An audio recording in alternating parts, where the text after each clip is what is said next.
This has its own magic.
Welcome Hey. to episode 114. It's your boy Phony Toast, the toasters with the mostest. Tass versus. I like green screen. Because, we really in a comic book shop and shit like that. But we not. No, it's all good. Tass versus I don't know. Green screens? Tass versus the green screen. Yes. Tass versus the green screen. Sir, how are you doing? I'm doing okay, good sir. I am just living, man. Just living, Just living? Actually, I had an issue. I had like a first world problem today. Like a real first world problem. So recently I've been to the gym and shit, right? Mm-hmm. Like 75 pounds down now, right? So thank you.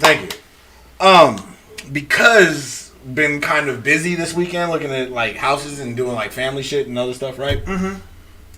I didn't really do laundry, right? So before the show I was looking for a comic book shirt. And I realized like most of my shit is like 3X and I'm down to like an XL. Oh man! So I'm like, most of my fucking comic book shirts look like dresses right now.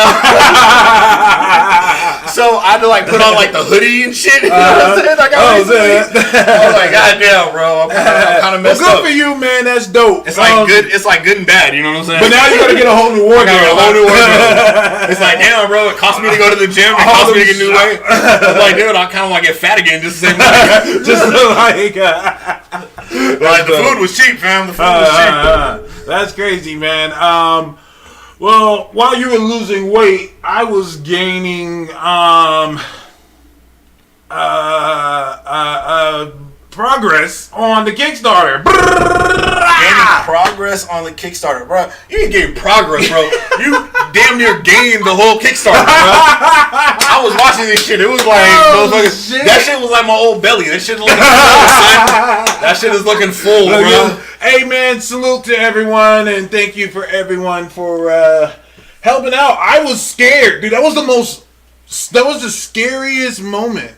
Was to get the launch button. It said, "Are you ready?" Like there's a screen that says, "Hey, you're ready to go. Just let us know. Just hit this button." And I'm like, "Oh shit!" I started sweating, nigga. I was like, "Oh shit! What if I don't make it?" You couldn't have been sweating for too long, fam. You couldn't have been sweating. I know you couldn't have been sweating for too long. Because I know I was like, as soon as he posted, I was like, oh, I'm going to get this nigga hella quick, right? Hey. I clicked it, I donated to the man, and it was already like, you're number 2. I was like, nigga, what? I was like, hold up, bro. I wanted to like screenshot the number 1, bro. See, I supported this. I was like, you're number 2. I hit refresh, and it was like 13 other players. I was like, damn, son. Hey, oh, man. like, Listen, man. Why on the first day? I didn't know that you can like message other Kickstarter niggas. Like you can message them and talk to these people who have their Kickstarters up. These dudes just hit me up like, "Hey man, how you doing?" I'm like, "What?" They're like, "Yo man, how'd you do it?" Like, dude, I've been doing this for 2-3 weeks and I haven't gotten what you've gotten in hours. I'm not even trying to brag. I'm just telling you this is what happened. It's true. Like, I'm not even bragging here that, yeah, I did this much. I'm just as shocked as everyone else. Like, whoa, bro. The only advice I can give, and this goes to everybody who's trying to create anything, on some real shit, get people to invest in you.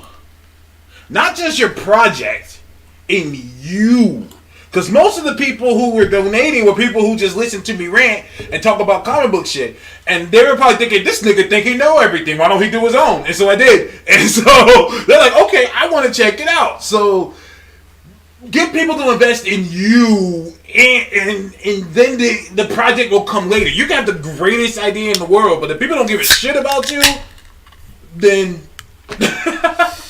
In truth, I can say this. Because I've known this man for over a decade now. And one of the main reasons I invested is because I read this nigga's first work. Most of y'all people don't understand that this man has a prior book concept that kind of moves into this, if you know the man. So there is going to not only be this upcoming, early phenomenon, that he's bringing to us. But there's also going to be the Easter egg gem that you can try to hunt for and find. That's gonna go over price, man. It's gonna move on up. Wait a minute, nigga! Even I don't have a copy. What the hell? So here's the Easter egg for this. Here's the Easter egg for this episode. It's surreal. Surreal the Monkey King. Just know that it's surreal. Yeah. So you can take that and do a little research. Yeah. But this is not the first work by Mr. Pruitt here. Man, you know what? And I remember to do it last time. It was a bitch to do that. Does Toast know the whole story more than me? I was there when it was going on. I was right there in that same comic shop. Like most people don't know, this show started technically 11, 12. Nah, it was more. What it was like? Hold up. Okay, so I started with Trifle. It was before. I was working. So that's 13 years. Hold up, so I've been with Trifles for 13 years. Yeah, I was at the state for 12. I've been at the state for 12. Because you stayed at 18 too long. Because over 13 years, and it was at least because we knew each other before that. Yeah. Hold up. No, matter of fact, let's go back to. Now we gotta do something. Hold up. When did Invincible come out? Ah, shit. 2004. When did Invincible? 2006? You 2006? No. That's the movie. That was the movie. Type in Invincible comic. Yeah, my bad. Let's see. 2003. Okay, so it's at least 2003 because you recommended me the first issue of Invincible. I did. Because I've got it in a box. Which is stupid. Because you told me you need to get this book. Which is dumb because I recommended it to you and then I didn't buy it. What the fuck? Yeah. No. At the time, because I remember at the time, I remember I came in that shop and I was like, who do I talk to about indie comics? And Ben was like, you need to talk to Corey.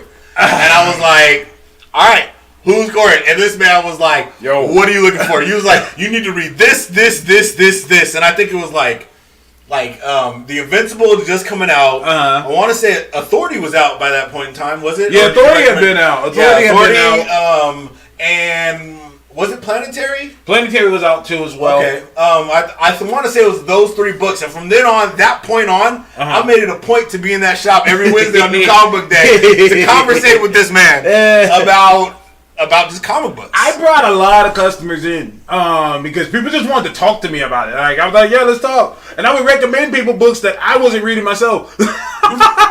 Because I was just say, what are you into? Then I said, okay, this will be good. I recommended Invincible. I didn't even fucking buy it myself. I feel like a dumbass gonna be at the hell of copies. I got issues 1 through 15 and then some gaps. You'll be able to fill those in. Yeah. But that's dope, man. So we're doing our own thing. My artist, Art by Atlas, is in the feed. We're gonna have him on here later today. If y'all have any questions for us, anything, make sure to holler at them at us. I might put Toast on the spot, and he's gonna interview me. Oh yeah, no problem. I was just about to say, I'll interview you. Okay, that's all right, my nigga. Yeah, it is absolutely no problem. What is in your hand? You the Walter Cronkite and What is in my hand is actually this Maker's 46, the wonderful. Are we switching? Kentucky bourbon? No, Maker's Mark. This is just the upgrade.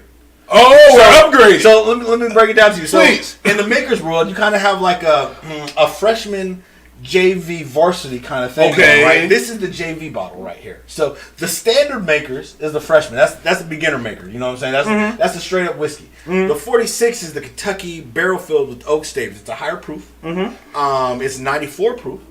And it's kind of like a smoother taste. Then you go for the casket. The casket is that 113. The casket? Oh yeah, I'm sorry, not casket, but the cast. Okay. People say the casket because it's over. I was gonna say it puts you on your ass. Yeah, but it's the cast strength. So it's straight from no distill, straight up alcohol is like 114. That's the varsity. That's the varsity? Yeah, I've had a bottle of that. That's damn near like drinking gasoline though, you know what I'm saying? I like the 46 because the 46 is nice and smooth, you know what I'm saying? That's nice and smooth. My man said if I could figure out Skype. Well yeah, let us know if you need anything. Just search Phony Toast and, add me and, I'll see it on here. So you be straight. But I think we'll be able to do video with you. Whiskey and Coke, good man. Hey listen, man, if you had that, I'll take a shot with you. Here, you can have this. You want me to? Hey, I don't drink, y'all, but I'm just. I have a bottle. Fair enough. Okay, I don't drink, y'all, but let's do it. 1, 2.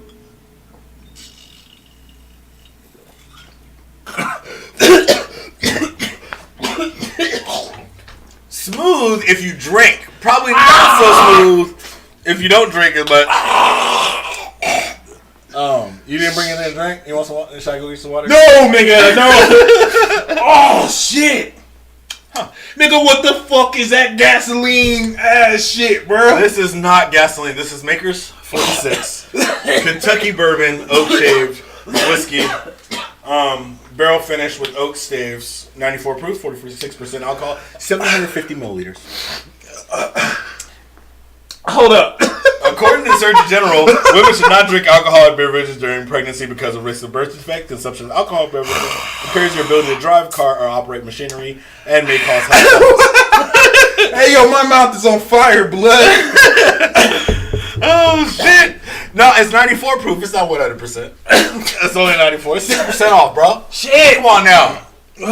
See, unfortunately for Task, he was not wearing an infinity ring. Oh, see, as I was wearing an infinity ring, I'm damn near invincible. You know what I'm saying? Shit. So, don't even faze me, bro. I drink this whole bottle right now. Won't even notice. How do niggas drink that for recreation? How you just drink? How do you talk about you drink that for recreation, dude?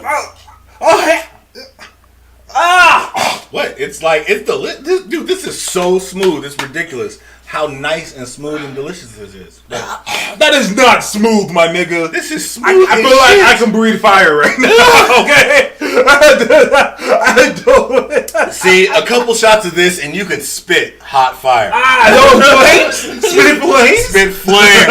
Straight gasoline. Yeah, drop bombs filled with napalm, son. John. Oh shit. I want to get into some shit though. Thank you everyone for joining us in the feed and everything. First thing I want to talk about. Okay, what we got? James Gunn. Who? James Gunn. Oh, the dude who used to be on Guardians. Yes, who got fired off of Guardians. Well, go ahead, man. Well, James Gunn did what we called. God damn it! I said if I was DC, I would just pick him up. Just pick him up. Yeah. I don't know why DC hasn't hired us. We'd have been turned your whole shit around. Like, I don't know what the fuck y'all been doing. Like, Aquaman would have been released earlier this year. Aquaman would have been released in November because there ain't shit coming out in November. What the fucking Nutcracker movie? Yeah, why y'all waiting until December doesn't make no sense. I don't understand it, but Lake's done frozen over by that time. the water's cold. Oh shit. Anyways, DC has picked up James Gunn to write and possibly direct Suicide Squad 2. Now, God. what are you about to say? That's the smartest motherfucking thing they could have done. Is it? Talk to me. Okay, number one, Suicide Squad 2 shouldn't be a fucking thing. Period. Okay. The fact that it is, at least you're picking somebody up who we know for a fact can do a good team movie. Now, let's be real here. Suicide Squad was their attempt at Guardians. Yes. So that's why I'm kind of like, so you're going to get the guy that did the movie that you based the first one off of to do the second one. So basically to me, I'm like, okay, DC, this is you confirming that you tried to copy the Guardians formula. But at the same time, Okay. I have no problem with that. Let's be realistic. I have no problem with Let's that. keep it 100 honest. Mm-hmm. They went to copy the entire Marvel formula with the entire concept of the DCEU to begin with. I mean, this is true. Let's keep it 100. I mean, we know for a fact the entire blanket is a copy of what Marvel has presented. This is true. It now, in reality, they're just making a smarter move. I don't think it's a bad move, but anyone who, because I remember when I said Suicide Squad was their attempt at Guardians, and everyone said, no, that's not true. You can't argue this now. You have no argument. But think about what they get with James Gunn, though. You also get an inside look at the minds of Marvel. Yeah? Because James said at the table, I'm saying James said at the table. James knows what DC was doing wrong. No, absolutely. But here's the thing, though. This is not the first time that DC has tried to copy Marvel. Oh, true. But I think that in the terms of just Suicide Squad, this should be a vast improvement on what we got before to what we're going to get from DC now. It's a very smart move. I mean, think about it. You have somebody who sat on the enemy lines and can tell you, this is where y'all fucking up. Yeah. This is why we so easily kicked your ass. Yeah. That was a good This is what we did. And Bautista, like Sir said here, Bautista showed his true colors. Well, that's what Kaiju. That's what I'm saying. Like, how is it different than Whedon? Exactly. Like, this isn't the first time they tried to completely. Let's go even further. Patty Jenkins.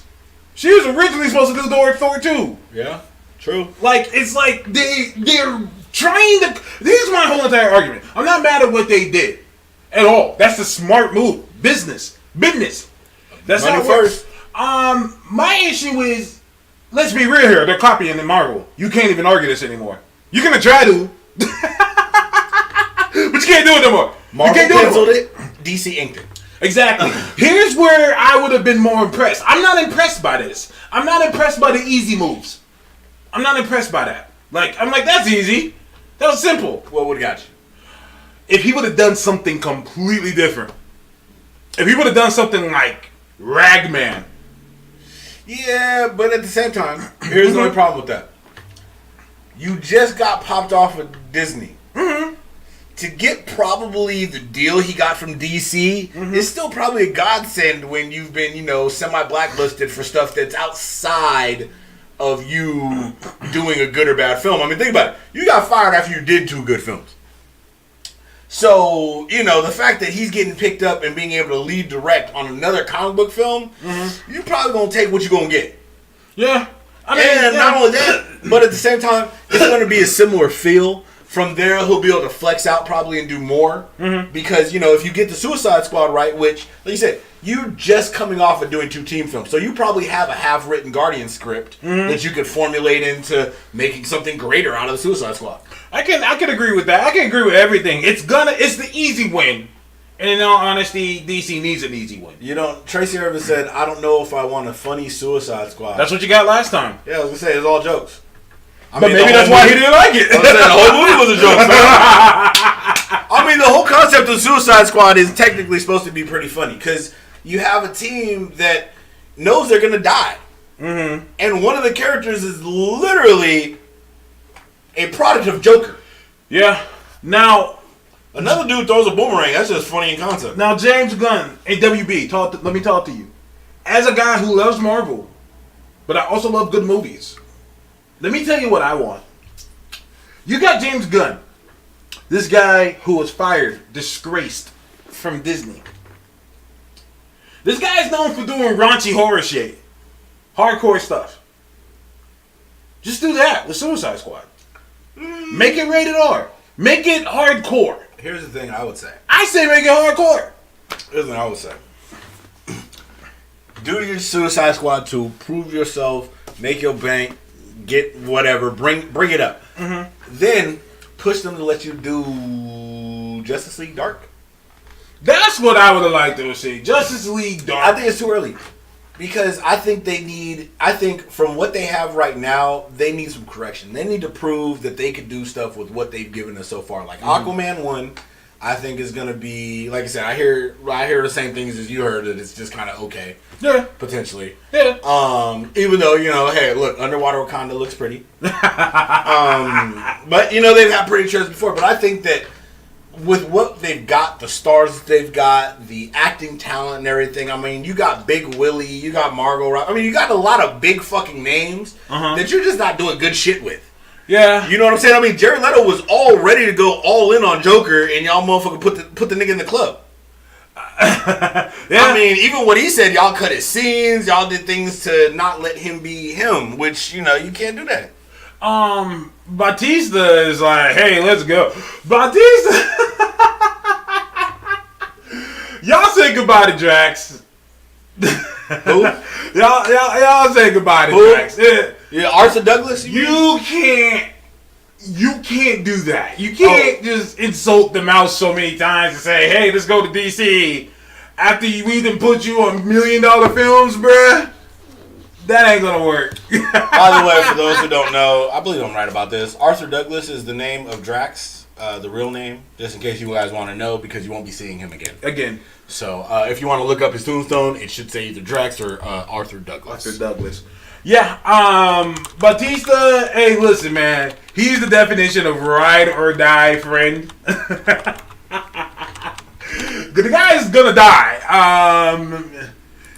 I hope that DC picks him up because the mouse has a way of making you disappear and making it hard for you. Said bye, bye, bye. Ask Louis Tan.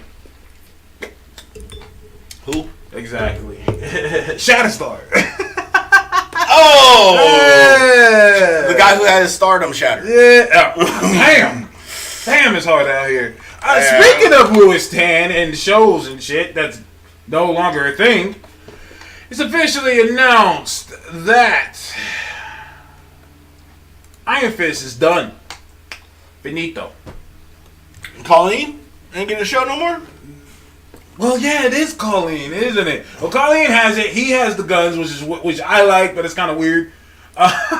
It's funny though, because I was gonna say it's the ultimate throwback to our first episode. Yeah. Remember, and part of our discussion in our first episode, as of should Iron Fist be Asian? One of our ideas was why not just give Colleen the Iron Fist? Then you have a female Asian Iron Fist with the current character. We did call that, didn't we? Yeah, we said why not give the her hell? We did call that. Yeah. If you said go just back give and her find our Colleen. first episode, you'll notice that we did say, and I got it archived somewhere, but yeah, we did say, hey, look, why not, if you guys want to make Iron Fist Asian, why not be female and Asian and give it to Colleen? Because I remember we had the same discussion again when we did the Doctor Strange review, where we were like, well, why would you not just make her an Asian female, especially having in Tibet? Yeah. And then we was like, yeah, well, like Iron Fist. Like Iron Fist. Because we talked about the young girl that he was training. We did. And he And said, that well, was if you want to do an older one, why not have Colleen training the young girl and give it to Colleen? Because it's a character you haven't been doing anything with. Because we also had Misty at that time. Exactly. Because Luke Cage had just recently come out. Exactly. So it's like, I'm with you 100% on all of this shit. We did call it. I completely forgot we called it because that was like our first episode. We completely called it. We said from jump, we said, hey man, what if this happened? What if they gave it to her? Iron Fist is officially canceled. However, they're saying he's not going away. He should. I don't think so. I liked Iron Fist Season 2. Here's the only problem is, Okay. I think you have a better show in the Daughters of the Dragon concept where Colleen has the Iron Fist. I say Heroes for Hire. I say get rid of Luke Cage's as well. But here's the thing is, what good is Danny without the Iron Fist? He's a shitty fighter. Well, I mean, he ain't that great as of a fighter. I mean, he literally, in the comic books and in the show, finally, he just spends the whole time getting his ass kicked. So now he doesn't have the Iron Fist. Literally, Colleen's the better character. Like, literally, Colleen can push him out of every fight and be like, look, nah, you're kind of useless right now. Well, We don't need you. I say all of them. He has to fund this shit. I say, this is just my one of two things that's going to happen. I say get rid of Luke Cage's too. Because let's be real. Everything we're saying about Danny Rand, I can say the same thing about Luke Cage. I like the last season of Luke Cage, but I'm more interested when it's all of them. I'm more interested when it's all of them. Luke Cage could hold its own on the fact that it is super black. Unfortunately, Super black. yes. Well, I can tell you right now. I can't like that. I'm gonna keep it 100. As a black man, I can keep it 100. And you got to see this with Black Panther. Mm-hmm. If it is black and at least kind of good and it's got a good soundtrack, we will support. Yeah. That doesn't translate to everything because niggas don't read books. Otherwise, Nighthawk would still be an ongoing. You know what I'm saying? I'd be reading issue like 55. Yeah, dead ass. I mean, But I think it's a good thing. Iron Fist has never worked solo. Even when he was written insanely good. He never worked solo. Like, it just doesn't work. When you say Iron Fist? Yeah, Iron Fist. Oh, no. Iron Fist number one reason why it was canceled is because of season 1. Iron Fist had at least 3 good seasons in Iron Fist. That is, we should have got his initial journey and come up in Kunlun. Like that should have been the first thing. Like why do anything about Iron Fist in a fucking office building? That makes no fucking sense. That first season was just so bad that even a good second season wouldn't save the possibility that you don't really have any fucking where to go. Especially when you gave up the Iron Fist by the end of the season. That is goodbye. Like they did everything that people complain about. They did it. They're like, we want an Asian with the Iron Fist. Okay. We want more fights. Okay. Every episode there was fighting. Some fights didn't even make sense. So it was just like, you know what? Hey, look, I don't know. I'm in Subway and I'm gonna fight this motherfucker. You know what I'm saying? But I wanted a sandwich. I'm getting a fight. But all in all, the first season was just so bad. And Iron Fist, like you said, if anybody would have gave a shit about the character, and this is all, you know, like we said, the buck stopped there. If they would have gave a shit about the character, somebody read that Immortal Iron Fist book and they would have just said, yeah, we do this story right here. This is like this is a no fucking brainer. This is the only good Iron Fist story that's ever come out. Yeah. Everything else, like Tess said, he's with somebody else. Yeah. So if you can do an Iron Fist show like we did Daredevil, like we did, you know, Luke Cage, like we did Jessica Jones, why not do the, you know, the biggest story concept that they have? Jessica Jones, everybody knows it was Kilgrave. Everybody knows that. Motherfuckers was hyped when Luke Cage caught up with Kilgrave at the motherfucking raft. Was like, oh, guess who powers don't work right now, motherfucker? Yeah, you know my baby mama, don't you? Nah. And until Cap came up, oh, Kilgrave, it wasn't gonna look too good for Kilgrave, son. No, it's some real shit. Definitely, I agree 100%. I think it's a good thing. I honestly think it's a good thing. We still don't know what's 100% confirmed. Another thing that could happen. Daredevil and Punisher and Luke Cage. I would argue, no, Daredevil, Punisher, Jessica Jones have been the strongest so far. Just JJ over Luke Cage. Luke Cage is, no offense, but Luke Cage is at its best was still a B show. All offense. Because Luke Cage, no offense to Michael Codier, but he don't pull off a great Luke Cage. Luke Cage, and written at his best, kind of comes off with an attitude a little more like The Rock, where he's that dude that, you know, he feels untouchable. He feels like he brings light to situations. Like, he feels like somebody that kind of just glows. Like how The Rock gives off that vibe, like, dude, I'm untouchable. Yeah. I'm grateful for life. Like, you guys should, I'm inspiring. Where Mike Cotier kind of gives off a little, like, kind of like, dude, I don't know where I feel, like, I don't know where I am at vibe. Like, I'm trying to find myself. And that hasn't been Luke Cage. Luke Cage's been that grounded brother. Yeah, exactly. And I just, outside of Daredevil, I just like everyone together.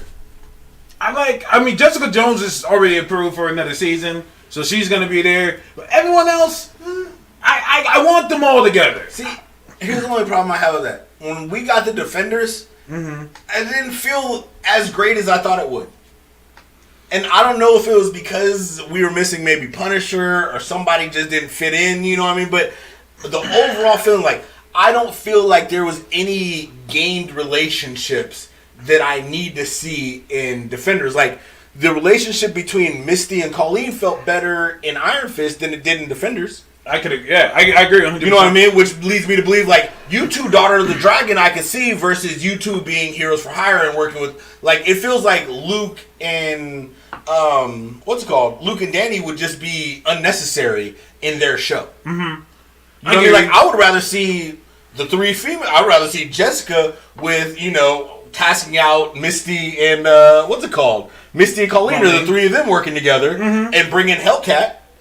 Patsy Walker? Yeah, Patsy, you know what I mean? And they were developing her to being her own thing. A big Daughters of the Dragon team. Big Daughters. No, I'm with you. Daughters of the Dragon would be great as well. I would want Patsy on that team. Hell, put Typhoid Mary on the team.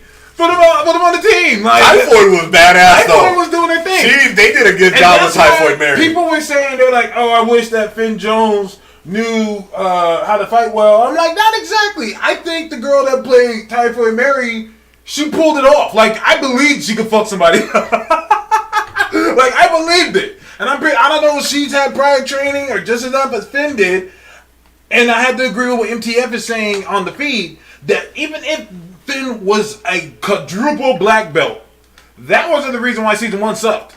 Yeah, not at all. And truth be told, I think that they in a way, they went smarter. Like being a person who, I can't say I'm an Iron Fist fan, but I have read most Iron Fist shit, and Iron Fist has always been the dude who's like, he's the shittiest Iron Fist ever. Yeah. Like he ain't Shang-Chi. So when everybody's like, you need to get a real martial artist in there, that doesn't fit the character as much as, we kind of should have got a Shang-Chi show that, much like and this is where the ratings would have come in, like you said, you really have to play into the way the world thinks. Very. One of the reasons Luke Cage also was because it's a very black show. Yeah. So a bunch of black people feel very obligated to watch Luke Cage. Agreed. If you did the very Asian show of Shang-Chi, not only will black people watch because we love kung fu shit. We do.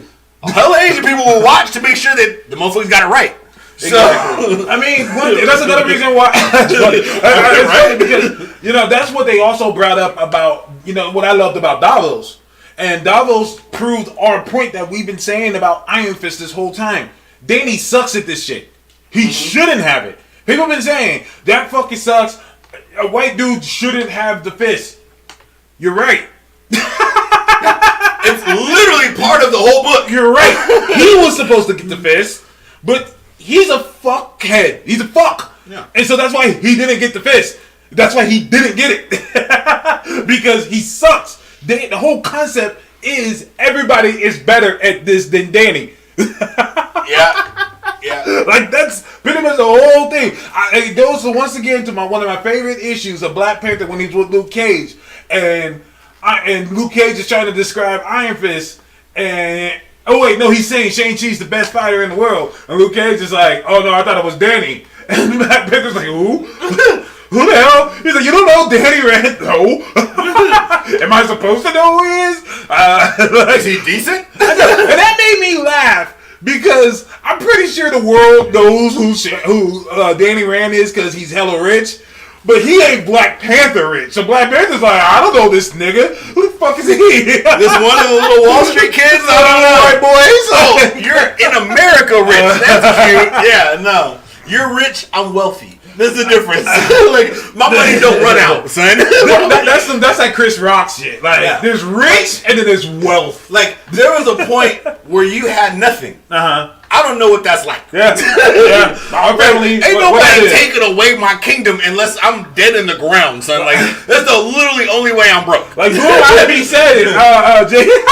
Jay-Z's daughter said it. She said, I've never seen a ceiling in my whole life. Like, that hurt my feelings when that little girl said that. Nigga, I've seen hella ceilings. I live in this.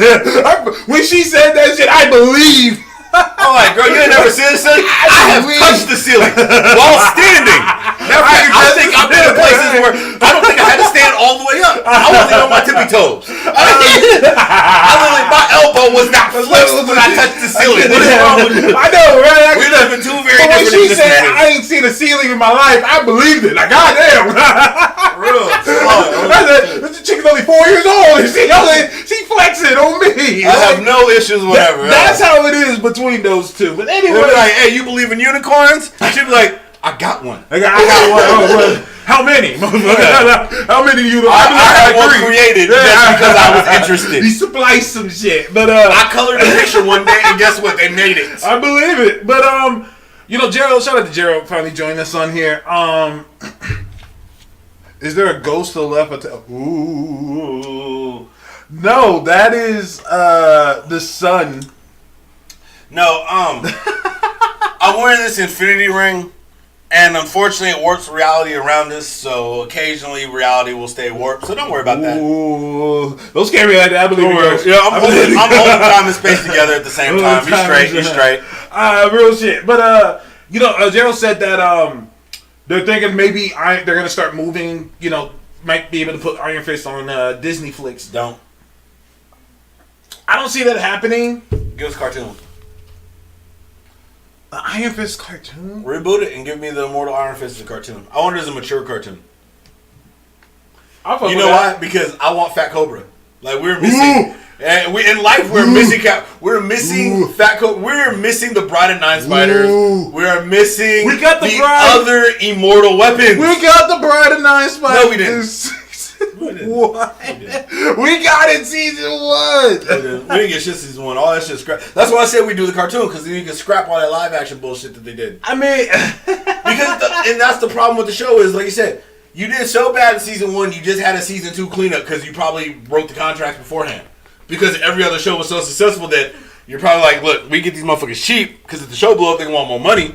So we booked 2 seasons right now. We get them cheap. And then they were like, well, fuck, we're obligated to do season 2. They did it better. But at the same time, it was like, yeah, well, it's 50%. Iron Fist anime, huh? Iron Fist animated. No, anime. Anime. Ooh, Iron you want to make Fist it anime? manga style? Ooh. Dude, an Iron Fist manga style show would be fucking phenom. Especially if they gave us, like I said, all you gotta do is do that in Mortal Iron Fist storyline. That's all we fucking need. That's all we need. I'm trying to think here. That's all we need, because that allows you to restart. That allows us to do crazy martial arts shit. That's actually low-key fire. At first I was like, because I'm thinking cartoon. So I'm like, I'm thinking like the Spider-Man shit.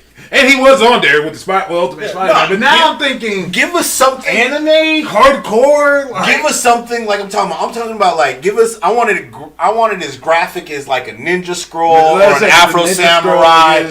And I want, give me the Afro Samurai style soundtrack where I want a fire hip hop soundtrack. But at the same time, like I said, you can get gritty with it. Don't give me no cheap animation bullshit either. Like, don't give me none of that bullshit. I want some good looking, quality animation, and give me, like I said, I want the tournaments. I want people to start putting Iron Fist and Mortal Weapons up against DBZ characters by the end of this bullshit. And each episode could be a different round. Yes. Hey yo, I'm low key fucking with this. I'm like damn near like remember how like they used to do a Dragon Ball with the World Martial Arts Tournament? Like, give me like the full tournament. Like you do, like you said, each episode's like different rounds as you're going through. So Iron Fist shampoo, like the Samurai shampoo, like just hip hop and just hip hop. I'm lightweight fucking with this. And you do it all in Kunlun.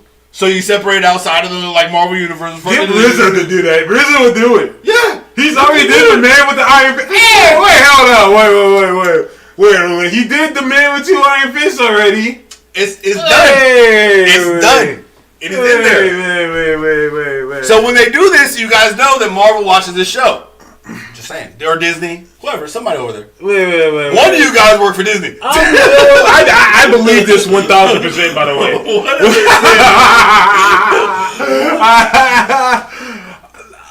I'm low-key fucking with that, bro. Because think about it. I mean, think about what you could do with that concept. Think about, like I said, you get all the powers being fully animated, all the abilities, the mystical city. You could do the drama a little better. You just get some decent voice actors. And like I said, the book was so fire and so clean looking that doing the book animated, like I said, take that art style and everything. Tiger's beautiful daughter. Yeah, and you know what would be the dopest? And this is where I really want it to shine.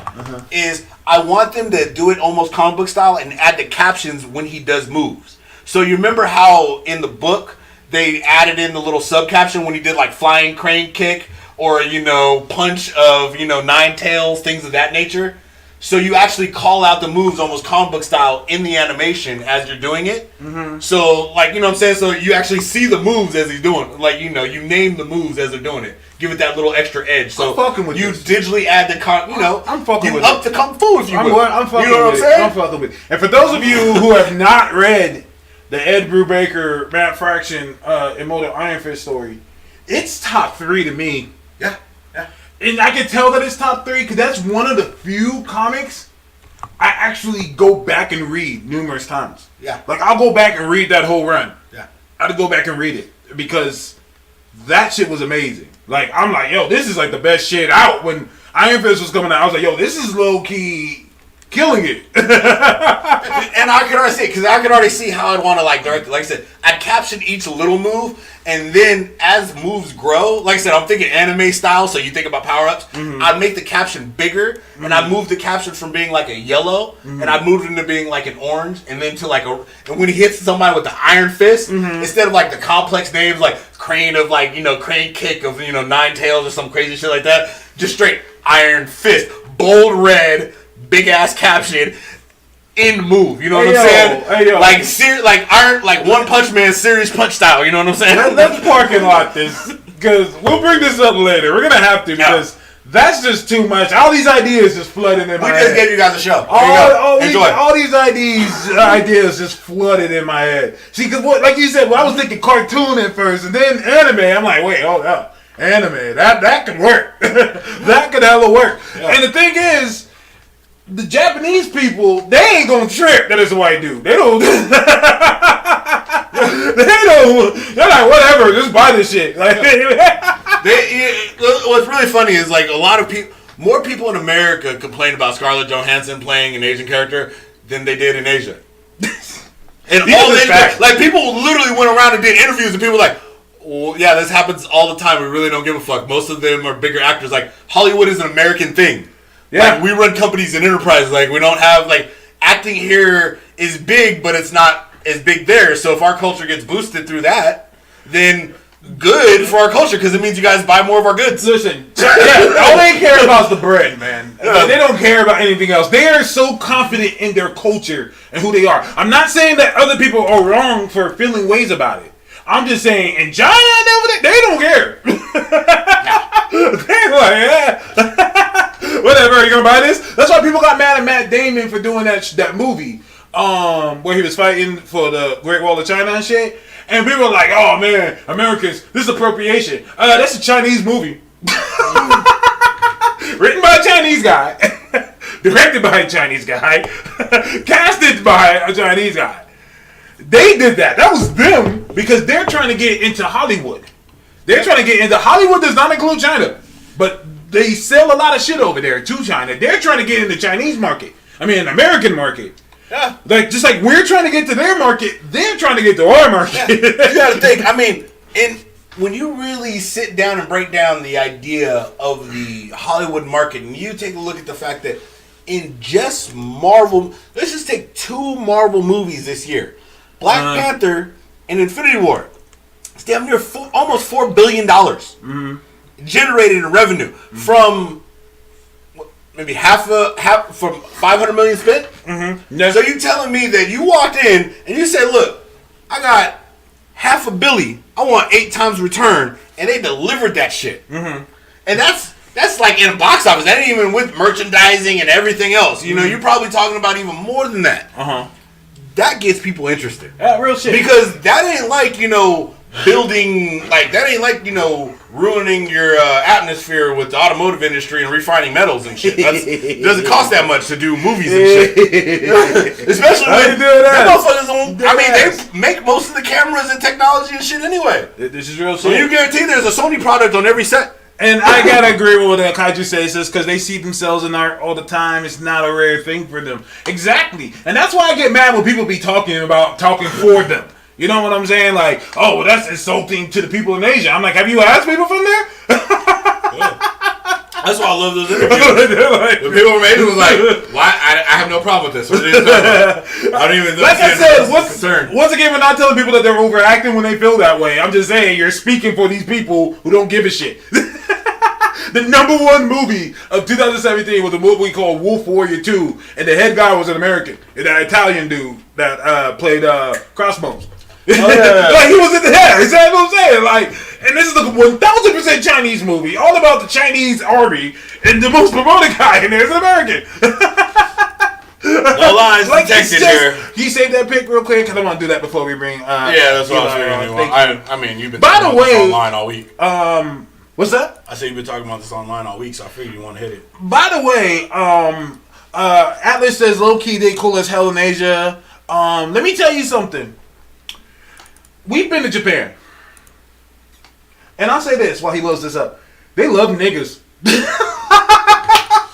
Yeah, you would be surprised how many black people is in Japan when you go there. Real shit, and not just Tokyo. Yeah. Like, they got a whole. This is dead ass. They have a whole hip hop scene. Yeah, out there. They have a whole hip hop scene. They got a Zulu Nation.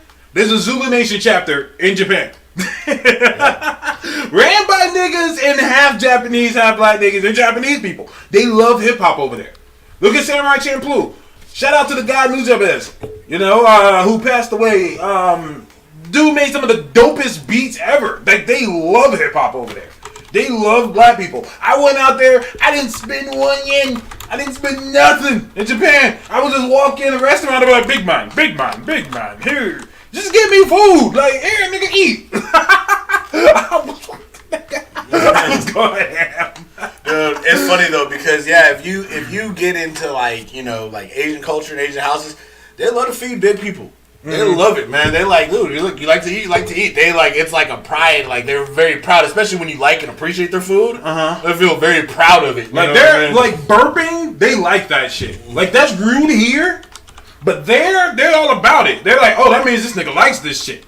Okay, here's some more. They're all about their culture and they love sharing it. And they don't see a lot of black people all the time. So when they see us, they're like, hey, they're like rare Pokemon. You know what I'm saying? Like rare Pokemon. like on some real shit. Oh my god, that explains so much. Every time I was going down the street, I was like, wow, man, what those fucking little balls? Oh, ducking and diving. I was like, man, bro, what's up? Shit. Kaiju said my dad loved it there. He served in Japan and South Korea. That's dope, man. I haven't been to Korea. I want to go to China, and before I pass, I would like to do that's on my bucket list. Everybody out there, Eli says, I know about the hip hop. One of my favorite rappers is Japanese. Is it Shingo too? Because I know Shingo. I've met him a few times. He will come out to the Bay all the time. He came out to Berkeley all the time. Berkeley has a huge Asian hip hop. There's hella Asians in the Bay. The Asians have taken over the Bay. If you go to Daly City, you will be hard pressed to find anybody but an Asian person. Yeah, like, they've taken over. And I think it's dope. Like, fuck it, dude.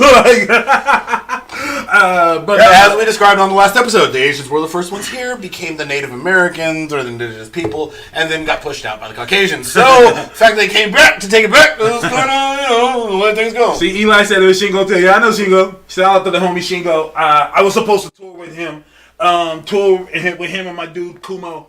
Kumo's from the Bay Area, but his family came over here from Japan. And he goes out to Japan all the time and do hip-hop shows. And he toured with Shingo and brought Shingo out here. And every time Shingo would come out here, he'd be like, yo, Taz, like, I'm in the area, come through. I would drive from Sac to the Bay Area and watch him perform. Dope dude. He didn't speak that much English. He would let me hear some, like, rare shit with Nujabes. Like, he would make me listen to some. And those of you who don't know, if you watch Samurai Champloo, you've heard Nujabes. That was all him. Him and Fat somebody, but he was a British beat maker. Those two dudes, they did all the beats. And he passed away. His birthday was the same day as Jay Dilla's. So, oh, really? Yeah, same day as Jay Dilla's. So shout out to him. Real quick, Agent 9 Kid, you think racism is really dead over there now? So he's asking, remember 100 years ago I wanted to move to Japan so bad until I found out how they felt about foreigners, especially blacks. I know niggas that live there. It's different than I think it was a while ago in the sense that people who live there who want to be part of the community are different than, for example, a lot of the people like the military presence. Mm-hmm. There's still a lot of people against like the foreign military presence over there because if you go down like Osaka, Okinawa, all of our bases are on like the best possible land. Like they're on beautiful land, and then the bases aren't just really kept up that well because budget. Yeah. And we live that way. So a lot of people there, especially like the older folks, are like, yeah, you can just fucking leave. Basically, fuck out of here. But overall, for the most part, you know what I mean? It's a very unified people. So, community is community. So you don't have a lot of the, I think, same hatred for just people who are living there versus, like I said, entire foreign entities who have taken land and, taken business, things of that nature. If like you live there, you're part of the community. Yeah. You know what I mean? Like you said, a lot of people live there, send their kids to school there, and fucking love it. One of the members of, shout out to the 3 Black Geeks brethren. One of the 3 Black Geeks lives in Japan. They talked to him on this podcast via Skype. He lives there. So, like, he'll tell you all about it. Like, he's like, no, it's good. It's dope here. Tass, is that a cute teddy bear dabbing? Sure, yes. With a t-shirt on that says lit, yeah. With a shirt that says lit, yes. Shirt that says lit on. We gotta get Eli here soon, but before we do that... you want to talk Guardians of the Galaxy? Yes. We've obviously got a new Guardians of the Galaxy team. Now, when I'm being told this isn't it... I'm being told this isn't it. Basically, they're saying only 6 of these members are going to be on the team. Okay, so let's see. We're gonna kill Well, Ghost Rider. Before we get started, Cosmic Ghost Rider is already confirmed. as on the team. Yeah, Yeah, right. that's He's already obvious. there. Yeah, because Cates is writing it and he's there. But yeah, he's already he's officially He said CJR is confirmed. So you want to give your idea for? All right, okay. Okay, go ahead. Here's what I'm gonna go with: Dick Rider, Okay. Dark Hawk, Okay. Quill, Okay. Phila, and Moondragon. That's pretty solid. That's pretty solid. I was gonna go because we get 6 total, right? Including Cosmics or Ghost Rider. Including Cosmic Ghost Rider. So Right. we could have to choose 5 more. So I would say, Phila and Moondragon, obvious, guaranteed. Surfer's too powerful. He's out. Quasar, let's Quasar over there. Or no, Warlock, right? That's Warlock. Yeah, Warlock. I mean, yeah, he never gets. He's too big to stay on. Gladiators tied to the Shi'ar, so that gives me. Let's see, 1, 2. I got 3 total. Give me Dick Rider, Beta Ray Bill, and Tracy, what do I annoy you with, my brother? Talk to me. You said you know me with that. oh no, I want to kill Star Lord. I know. Well, here's the thing. And damn it, MTF, I think Star Lord's gonna become the new Darkhawk. MTF said They're gonna make Star Lord into the new Darkhawk. said 3 Earthlings. Technically, my whole entire team are Earthlings. Because Moondragon's an Earthling. Okay, yeah. Technically, my whole team is Earthlings. Damn. I think these 2 are gonna become one character. Who? Because here's how I write that. Star-Lord, I would have Dick Rider have to kill Darkhawk at one point because of Well, they hate each other. Yeah, that's what I'm saying. Because of their past relationship, right? Mm-hmm. So I would say in the whole who will stand, he's gonna have to kill him, and for whatever reason, Star Lord's gonna need more power for something. He's gonna take that crystal. And that's So how he's you're gonna remain on saying the we're team. going to have a Darkhawk? A Darkhawk, Just not- oh but boy, yeah, who's I'm in? saying these 2 characters is gonna become one Darkhawk, and it's gonna be Star Lord. I want better though. What? I want better. I want better, but I'm saying that's how you're gonna remove one, because then that would give us. Hold on, that would give us Cosmic Ghost Rider and my team, Cosmic Ghost Rider, Moondragon Fire, Nova. That would give us Darkhawk and then Beta. Because Silver Surfer's too powerful. Is Groot he? was on the last. Silver Surfer's way too powerful. No. You know what? Silver Surfer could literally wipe the rest of the team. This is true. With little issue. Now let me ask you this. Maybe Phyla could. Well- Warlock. Warlock's the only one who They'll probably give him some. might give him some work. Tracy said he's annoyed when we say Dick Rider. I'm annoyed they named him Dick Rider. What the? It's not my fault. They named him Dick Rider. That's not my His name is issue. Richard Ryder or Dick Ryder. I mean, That's an not name. on me. Don't blame Man, me. do you get mad when I say Dick Grayson? Exactly. Dick Rider is his name. Blame Marv Wolfman.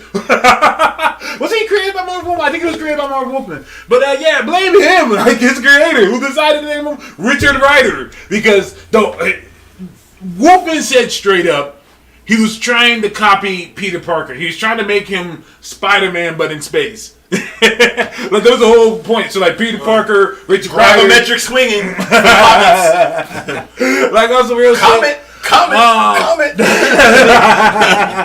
Also real shit. The team I would want. Okay, let's go with. I thought you just did your team. No, the team I would want. Oh, who do you think it's gonna be? Yeah. Okay. I wouldn't have Star-Lord on the team. I don't want Star-Lord without the other 4. And that's what I'm saying. Do we notice who's not here? Yeah. Who? Rocket. Exactly. Yeah. Which is why I don't think Groot will be on the team. I don't see Groot without Rocket. Yeah. And I don't want Groot without Rocket. But that's why I also didn't see Star-Lord. I see Peter Quill having nowhere else to go. Thus, he's a fairly useful character. But at the same time, it don't matter who the fuck's in the Darkhawk suit. And you could do a pretty decent, set of panels with Richard killing off the old Darkhawk because Why are you of trying whatever. to kill Darkhawk so much? Well, to give Peter the crystal. Does he require the crystal? Yes. Because You a dude with a mask and guns. And this, you remember, he ain't the old, you know what I'm saying? He ain't like the old battle worn. I hunt down Harold fucking Star-Lord. This is like, dude, I'm Peter Quill. What was the Herald he took out? The fallen one. The fallen one. Yeah. The fallen one. The one who drank of the black. Yes, power from dark matter. Yeah, and that nigga took him out. That's the Star-Lord I miss. Not this one that dances and does dances to save the universe. Mine was a dude with a gun that will go out and take out Galactus heroes. Like, that's my Star-Lord. He was basically like Clint Eastwood of space. MTF said, I heard Rocket is going to join the Avengers. They're doing another No Way... What was it called?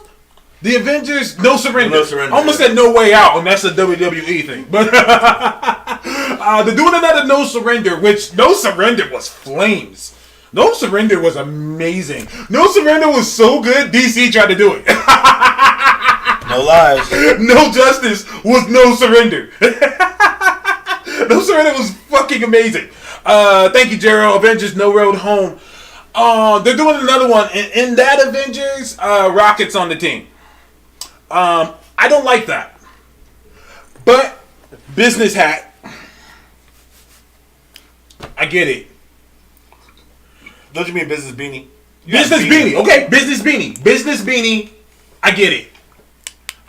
Because if you look at all the shit for Avengers 4 we've seen so far, Rocket's there.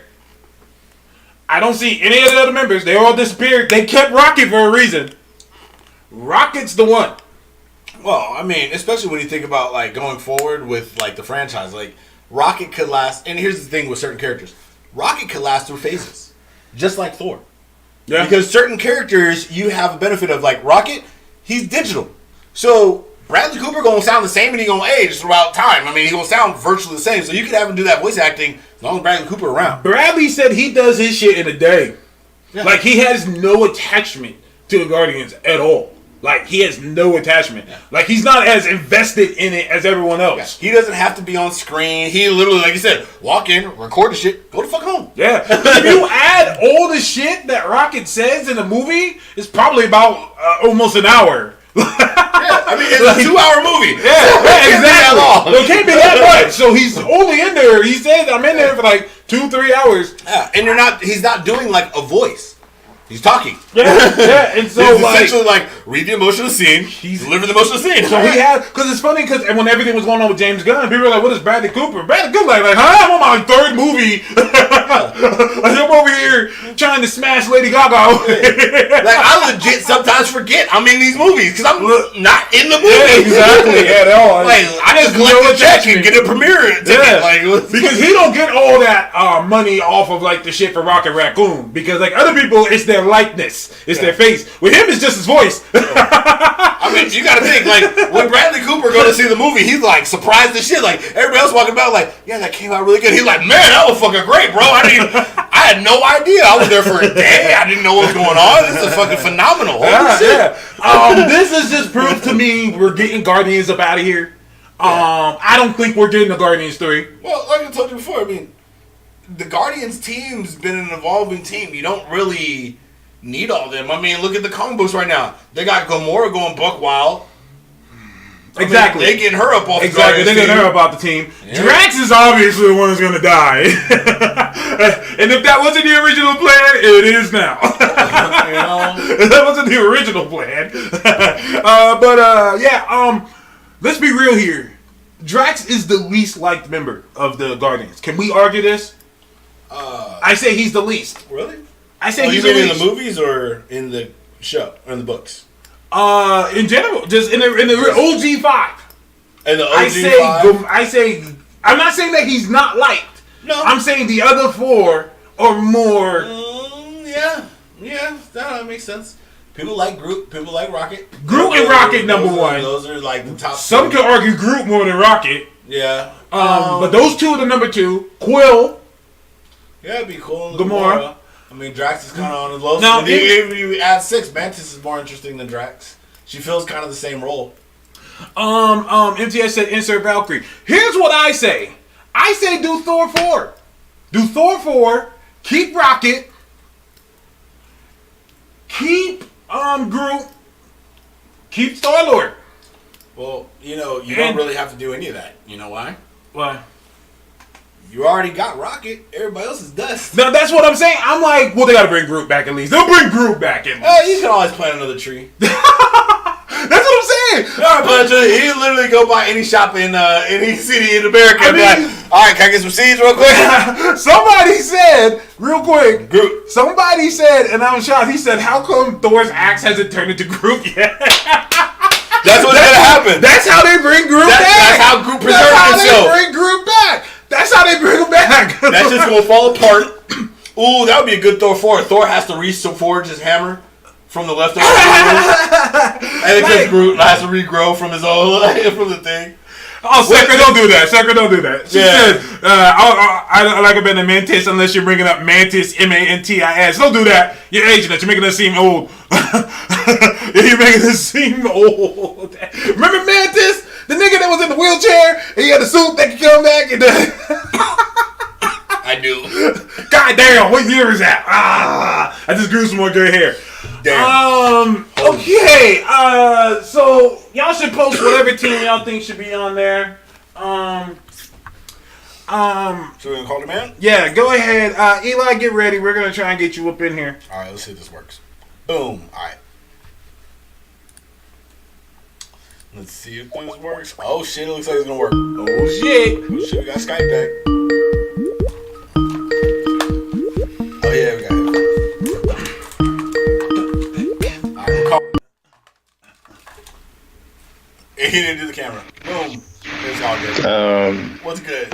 Hold on. Oh, there you go. Look at that. We got camera finally. Hey. Alright, now we can make Skype work again. Hey. I feel good about my life. Y'all want to hear something crazy? This is my first time actually talking to this nigga.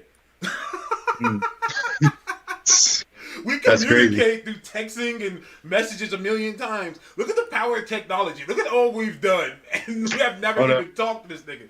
I got the bad lighting. All good. Oh, you're all good, man. I mean, you ain't got a trip.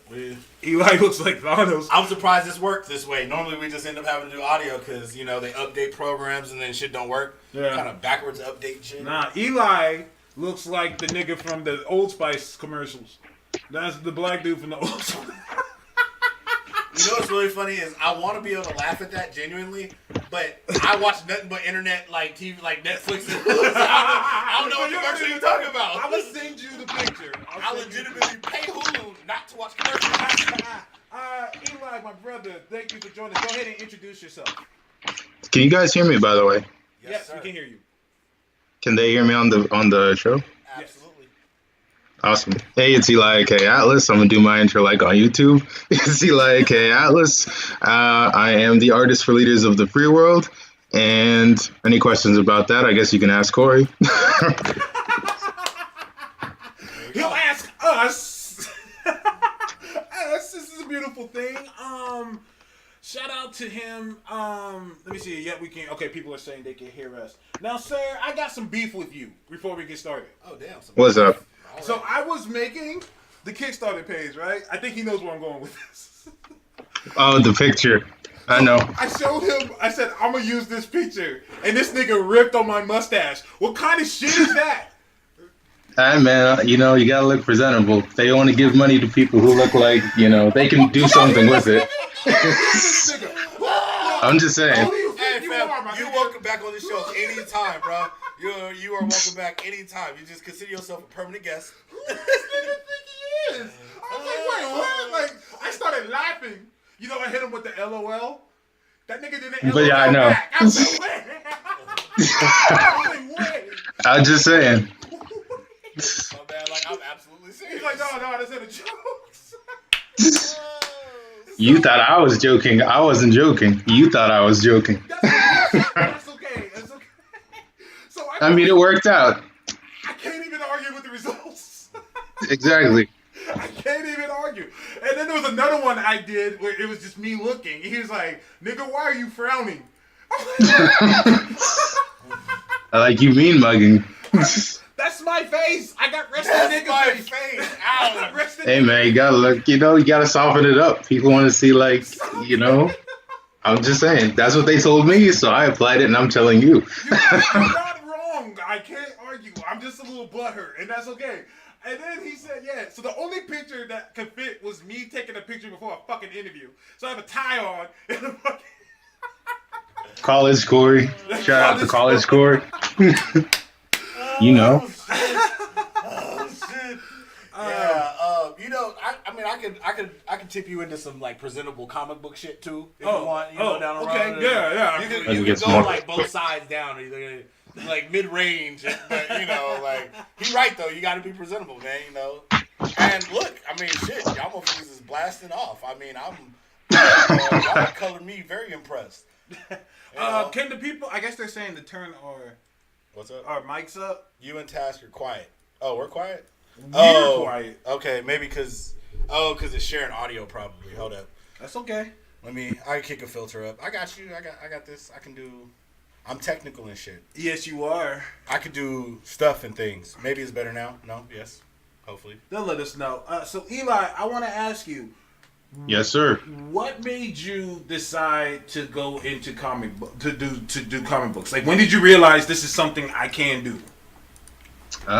Pretty much my whole life, because my brother actually started doing comics before me. For those of you who I don't used know, to watch him. I was gonna say, so the people on the feed, for those of you who don't know, AJ the '90s kid, that is Eli's brother. He's on the feed with us. Yep. But go ahead. I didn't mean to interrupt you. Go ahead. Yeah, he was actually doing comics before me, so I used to like watch him draw, and I always used to want to draw like he drew. But we also used to grow up on like 90s X-Men, Spider-Man cartoons, all that stuff, X-Men Evolution. So I was always in the comics; it was always there, So that's kind of what started it, and we just got to drawing. We bought the supplies, and we were always doing that. So we didn't have a lot of money growing up. But we had, whatever we got, we always kind of put it into the art supplies. Just made it work, huh? That's yes, what's up. That's something about black people. We make shit work, man. Like, we don't have much. Like, we don't have much, but we'll make it happen. And you got the leftovers really of pig. They make some chitlins. Smell like shit, but people ate it. Yeah, chitlins is disgusting. But, actually, it's good with hot sauce. You hungry, ain't you? Yeah, I'm over here like, you can eat it? You don't eat chitlins? I do not.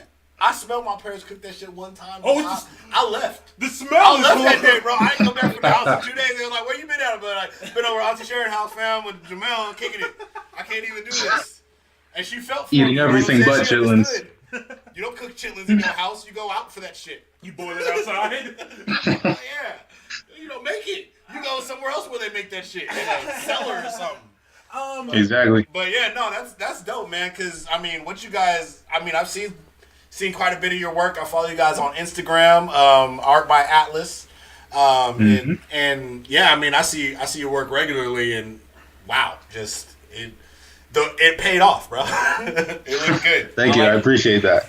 I think that is good. You know what else I like about what me and you are doing is we just two brothers, man. Like, two brothers from California, which is crazy. Let me tell y'all how big California is. Me and Eli live in the same state. This nigga 8 hours away from LA or San Diego, fam. San Francisco, North Hollywood, Sacramento, actually. Yeah, I'm in Sacramento. So you're in North Hollywood? Yep. North Hollywood. God damn, ain't that expensive, nigga? Yes. Why do you think he stayed drawing? That's why I live on the front page, I'm trying to get these bills paid. His shoulders right now. He doing a sketch on it, I think right now. He's like, I know I'll do this interview, but I gotta work, man. I gotta get it. Exactly. Do you and your brother live together? Yeah. So that nigga we lives kinda in the same room? What? Nah, he's in the other room, I'm like, yeah. He's my interview, fam. You stay in the other room, fam. Keep off this one, Dan. So is drawing all you do, or do you do whatever it takes, whatever needs to be done? Drawing is the main job. Like, I get enough clients to kind of, load off of that. That's why I charge a lot, I guess. But, You don't charge a lot, I don't think it's a lot. Some people say it's a lot. Other people say I need to charge more, but I guess that's a different topic. After this shit, you're going to have to raise your price, man. You're going to have to. I know. I'm thinking industry rates. You might. I've said it a million times. If this shit doesn't take off, if Eli can at least get a job out of it, I'd be okay with that. I'd be perfectly okay with that. Because if anything, like me, I just come up with ideas. Like the shit that he does, I could never do that. Well, and I'm just going to throw this out here because, I listen to a lot of what people in the current industry are talking about as far as the most profitability. And a lot of people are like, look, because we have the digital publishing method, if you have enough to do like what you do with your Kickstarter, where like you have a name, you have an image, you have a brand. You know, my man here has a brand. The fact that you have that and you're able to produce your own content, that will generate you more money than working for somebody else because it's all you. So if you could continue to generate your own in-house content, you could work out something where, you know, and like Kevin Hart did this with a lot of his comedy tours. He funded his own comedy tours, so he was taking that whole bag back. You know what I mean? So there was nobody else like, oh, well, you know, you got to cut this, and you got to pay for a lot of your own shit. You take your own bag back. So since you got the storyteller and you got the artist, you know what I'm saying? That's really all you need outside of advertising. So if you can generate the money, you know, by selling the book, do it mostly in-house, you know what I'm saying? Like I said, you guys become the company and you giving jobs. Giving jobs. I mean, kind of. Task you to toast you smart, bro. I do project management and stuff, you know what I'm saying? Oh, that makes sense. Yeah, that's his thing. So, like, he be pitching me ideas and shit all the time. I mean... Hey, and trust me, I'm one of those good-hearted people. I believe I want everybody to succeed. I want the world to be better. I want people to make as much as they can. And, you know, like I said, my man here been talking about this for a good minute. I seen the last piece of work he did, and I seen the art you do. I already know it's going to be fire. So I'm like, look, y'all motherfuckers, if you could keep this in-house as much as possible, even though I'm sure, you know, people going to start throwing money at you, you will probably end to make a good portion of money. I mean, y'all motherfuckers was kicking ass already on Kickstarter, which means word of mouth is there. Like I said, the product will then begin to start selling itself. Man, that's the idea. You're going to make me cry.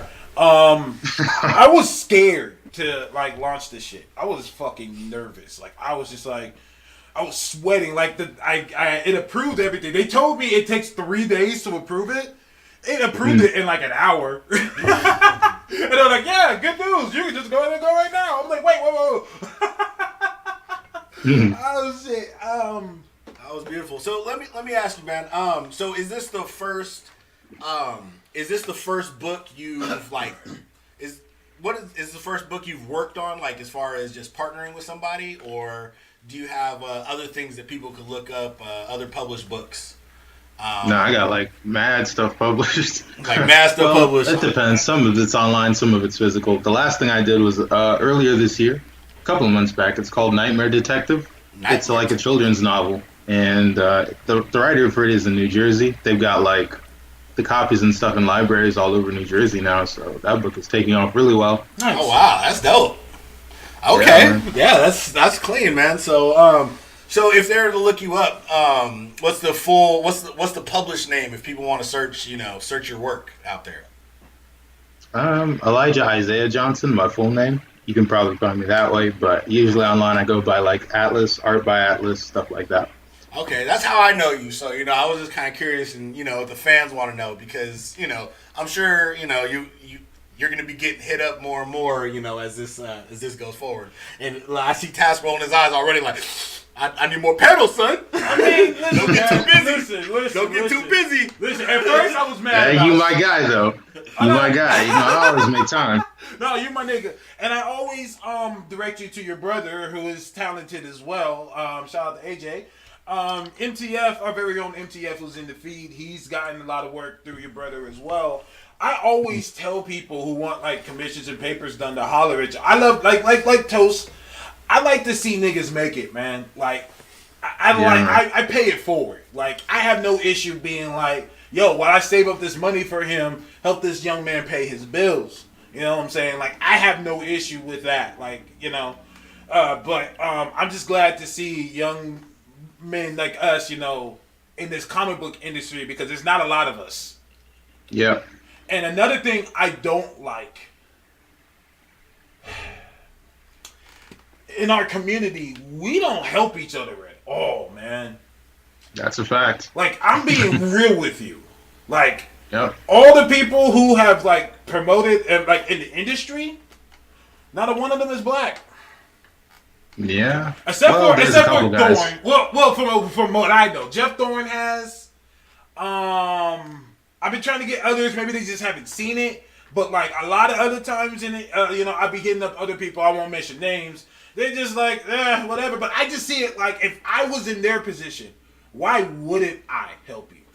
And I think we're remnants. I think we still have a lot of remnants, and I'm kind of going out of comic books to culture, but we do have a raw remnants of previous culture where I think when you get to a lot of the, more pro-black folks, they feel like they're struggling, so helping you out is taken away from them trying to come up as well. And that's not a good mentality. It's not. But you got to think about it. There's a lot of people out there whose mentality is, well, if I can't eat, he can't eat either. It's cutthroat. You know what I'm saying? Yep. Like, it's not if more people... Every man for themselves, right? Absolutely. That's how a lot of people look at it. A lot of people go every man, because you got to think about it. If the mentality was different, like when we went to Japan, or when you went to Japan, when I went to Japan, the experience there, community-wise, is people look out. What's better for you is better for me. Mm-hmm. So if you have a better and happier life, I have a better and happier life. So why just go around and start shit? Why give bad customer service? Why bring my bullshit from home to work? Why not just let everything move smoothly? We ain't got that culture. That's cultural, here. though. Yeah, I was saying, we ain't got that culture here. So if we did, think about how America would be. It would be very different. Right. You're right. It would be a very different culture if we had that, man. You're right. I've just noticed things. Like, no, but that's the problem is, you're so right, it's sad. Well, thank you, because I've been following other people. Other Kickstarter people have been like hitting me up, like, "Yo, man, let's cross promote." I'm like, "Yeah, let's do it." And I'm noticing something. I'm extremely observant, so I go on their shit, and I've noticed the pattern. And I said, "How come we're not doing this?" Like, what's that? No, not me and you. I'm talking like as a culture. Like, I know other brothers who have done Kickstarters, and I hit them up, like, "Yo, man, maybe we can cross promote. Give me some. Can you help me?" And like, and one guy read it because it said red, and then he didn't even respond. I'm like, "For real, dude?" Like, I followed him. I said, "Yo, man, I'm trying to get some help. You've done this before. What info can you give me? Like, this isn't affecting you in the slightest. I'm not taking no. We're not doing nothing the same time. We're not even going at the same people." Like, to me, I'm like, dude, like, each one teach one. That's how I grew up. Like, I pay it forward because I feel like people like me, Toast, you, we're blessed, man. Like, to have the mindset to want to do this shit. Like, how many people want to do a podcast, just don't have the exact mindset to want to go and do it? Toast went and put all this shit together. Or like people who want to draw but don't have the mindset. And maybe they just need to see somebody do it that looks like them. Yep. You know what I'm saying? Like, stop me if I'm talking too much. I'm feeling like I'm fucking... No, man, you preaching right now. No, man, you preaching. Like, I feel like you'd be mad disappointed if you was a mutant because your power would be inspiration. I can't fly and punch people super far, motherfucker. I just inspire people. Well, you know what? That's good. That's a good power. Everybody should do better. Yeah, you Professor X. You be complaining, and all of a sudden you be, Professor X ruins children's lives. Let's not. I don't want to put that on task. All right, I won't put that on him. All right. Professor X is a cold beast. That man's a cold beast. He good shit done. Cyclops was right. Cyclops was right. Oh. Hey, man, say what you want about Professor X. He got shit done. Yeah, I mean, he sure did. But, he mostly cleaned up his messes. Wiping brains away. You know what I'm saying? Wiping brains, because it's like, you should have long wiped Magneto. Like, I don't know why that took I so think long. sleep with that helmet on. But you knew before the helmet, son. You knew where that was going, fam. You knew where that was going. Shit was going left. You could be like, hey, look, man, I can wipe that whole hot. You ain't got none of them family members no more, fam. I can wipe that. I can ease your pain a little bit, but my Professor X, like, I enjoy the suffering. I like being close to you. It feels rough. Well, let me ask you this, sir. What is your favorite? Who is your favorite superhero? A long time ago, I probably would have said Spider-Man, but like Batman, the more I've grown up, Batman has really become my guy, pretty much. Fuck's sake. Okay, that's a good lead-in. That privilege, I know about that. Now, let me ask you, say, are you a Bat stan or are you a Bat fan? And here's the difference. Okay, go ahead. How far do you think Batman goes in his ability to beat anybody? Like, do you really Honestly, I think they overdo it in the books. Okay. I won't lie. Okay, you are a Bat fan, sir. You are a Bat fan. Now this conversation's not going to be as interesting because I was going to put some verses back in here, but you're probably going to give me I think he realistic can beat responses. most people, but not everybody. Okay. Ooh. Now. Oh, okay. Okay. Now. Okay. Oh, see, I want to see. It's Well, hard no, because no. I want to explain the problem with Batman. Go ahead. Except for the Y'all fact scared? That's the question. That, okay. Okay. He's gonna get this guy out of here. All right. Hold on. All right. Now, why do you think Batman can beat most people? Oh shit. I mean, like, that's his power. He doesn't give up. Like, he's always prepared. I mean, Okay. he's beat Darkseid. You know that episode, like the Omega Beams? Like, he talked Darkseid out of killing him. Yo, that was And bullshit. Darkseid gave up. That was bullshit. Well, I'm sorry. It That's was, 'cause- hey, but it hold on, happened. hold on. It's canon. Real talk. That's not that big a feat because the Atom and Green Arrow have beaten Darkseid, so ain't really all that special. All right, that's just something people do on Tuesdays. All right, Darkseid ain't shit. All right, Batman should not be able to punch Darkseid. I don't care what kind of weaponry this nigga has. Okay, I don't care. So, are you okay with the fact that throughout all the times that Joker has murdered, mangled, and destroyed countless people, Batman just be letting them live? No, if I was like the writer, I would have probably killed him a long time ago. I've like literally thought of whole different stories. So Batman will have to lose a lot in that same like story arc, but he would probably end up killing Joker if I was writing him. So you are okay with the Batman that gets a kill? Only if it's Batman can't that be the big. perfect one? Only if it's like he has to. I don't think he should just kill everybody like the Punisher, but I think he should probably, like Joker, gotta go. I don't see why not. This is my problem. I hate that Joker is considered one of the greatest villains. I'm like, he's a dude wearing makeup and a gun. That's it. Yeah. Yeah. He's a dude wearing makeup with a gun. With a pistol. Not He even like... managed to outsmart the world's greatest detective, so I mean that counts for something. Hey, well, not only that, but here's one funny thing about that he outsmarts him. Batman also loses to Joker in most fights. When they have fisticuffs, Batman often loses to Joker, and Joker just gets away. So doesn't that make Batman not that great? Not that great. I don't And- think Batman loses though. He just stops fighting. If you actually really like watch it. Well, hold on. Get this nigga out of here. Get him Hold out on, of here. No, it's No, like let me ask watch you Killing this. Joke, like the comic book. Let me ask you this. In a first-time matchup, if you had to put Batman versus a Predator, who do you think would win? Like the movie Predator. Like, just movie Predator, comic book Predator, whatever. First-time matchup. I mean, Arnold beat him like in the second half of the movie. I don't see why Batman can't do it. So you think Batman would win? Yeah. Okay, now here's the thing. All right, hold on. Here's the thing. Batman Bat actually fans has the do. gear on him. Because Batman has beaten a Predator. But let me explain to you, here's Batman's number one flaw. This is why Batman should never be placed in any versus matchups. Every single time Batman has gone up against a new foe, Batman loses the first fight. Very badly. Most of the time being left crippled and having to be picked up by Alfred, much like he was against the Predator. He then gets to go back because people just don't kill him for some silly reason. Yeah. He then gets to go back and prep and then return to win with gained information. But straight up, Batman be getting his fucking ass kicked like every other issue. Batman in almost every single first encounter with every foe, regardless of how good of a fighter, has lost that fight.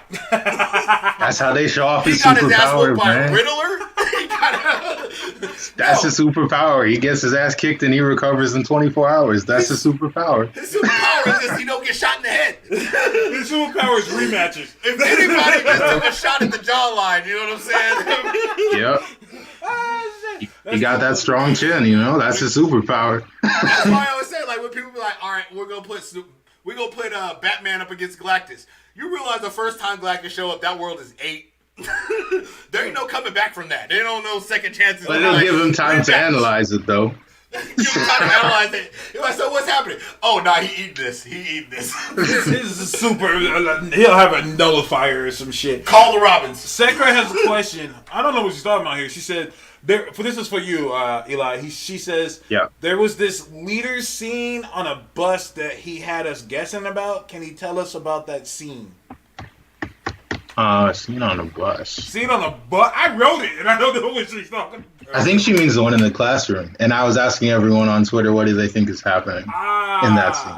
Yeah, I think that. Oh, the one with Surreal being shocked. Yep. Okay. Yeah. I mean, that scene isn't that deep. It's just him waking up from a daydream. So Yeah, he sleeps in class. My whole point of writing that scene is just showing that Surreal's basically like the Sun Wukong himself. Like, he's kind of this what the fuck ever. Yeah, all I care about is whooping ass and just fighting. Fuck this school shit. Trying to give us a look at regular his teenage personality, stuff. some insight. Oh, as Robin from Teen Titans would say, exposition. I'm sorry, I watch Teen Titans go on weekends. My kid legitimately wakes me up like in the morning. She comes up and she punches me in the face and goes, "Titans go, Dada!" And then I have to get up and watch Titans go in the morning because that's how my weekends go. That's amazing. It is dope. Like, it is the best punch in the face I've ever received. Bow, Titans go, Dada! I'm like, I can't be mad. Yeah, Let's go. Let's go. Let's get up. yeah. Well, the whole concept of Leader of the Free World, I'm going to tell you, like I told, shout out Brothers Comics, who interviewed me recently. Growing up, I've been a big fan of teams, of superhero teams, probably from my love from X-Men, and everything like that. But one of the things I've noticed when I was reading Justice League, the JLA comic from back in the days, this is supposed to be the team that protects the world. But they're all American. The only two that weren't American were from places that don't exist. Yeah. Themyscira and Atlantis. Yeah, Superman's from Metropolis, Batman's from Gotham, Hal Jordan's from America, Coast City. Like, even the current team, like, they're all Americans, except for the ones that are from fake places. Like, to me, I'm like, why don't we make a team? This is why I loved X-Men. There was one person from Africa, one person from Russia, one person from Ireland, one person from Canada, one person... Who even know people could fight in Canada? I know, right? Who knew? The best there is at what he does is from Canada. Like, people from South America, Native Americans. That's the shit that I grew up on. And I said, what if we had, like, a Justice League team like that, but these motherfuckers are really from everywhere. They're from all over. And so I came up with the idea of Leaders of the Free World. And Justice League International. See, even Justice League International, other than Crimson Fox, who was French. Wasn't Fire? Yeah, Fire was Brazilian. Fire was Brazilian. I think that was it. And then it was Booster Gold. Probably. And Booster then, Gold. He's from a different time. That doesn't count. oh, he's Then still Green America. Lantern was what's it called? Red-haired old boy. Guy Gardner. Guy Gardner, yeah, exactly. Who else was on that team for international? Mr. Miracle. Mr. Miracle. So he's from a fake place. Yeah, Apocalypse. Which, the leader of Apocalypse is, kind of like Trump, so very Fair. tyrannic. So America.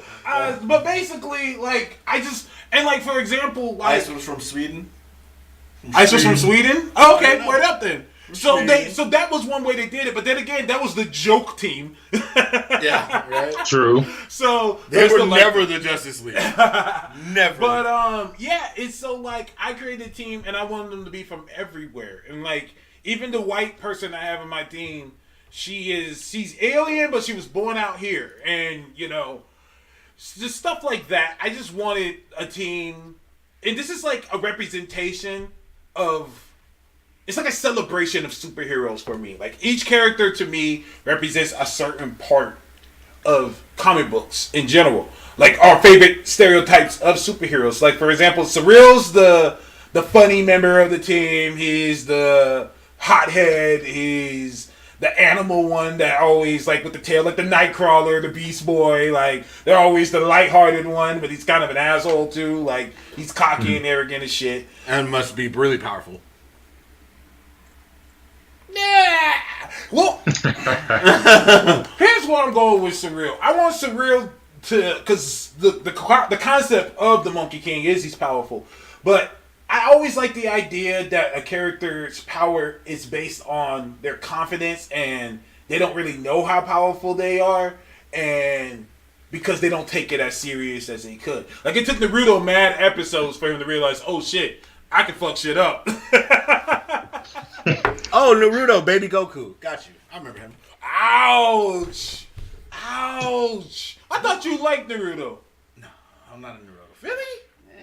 I don't either, but I thought you did. No. Bleach? I grew up. I like the shows. Okay. I was just making fun just because I always see Naruto Goku versus battles and people all the time. Well, like, soon Jump Force is dropping. You don't have to I mean, people won't put it in, but put it this way. I mean, let's be honest. In anime, Goku got them like all the Goku do is fight. Like he don't care about his family, his children, his nothing he got going on except for fighting and eating. That's all he No, cares you about. dead ass right. That's what I like about Japan. Like, they have no issue throwing all their shit together like that. Like, they're like, yeah, do it. Like, we'll never get a video game with Spider-Man fighting Superman and shit.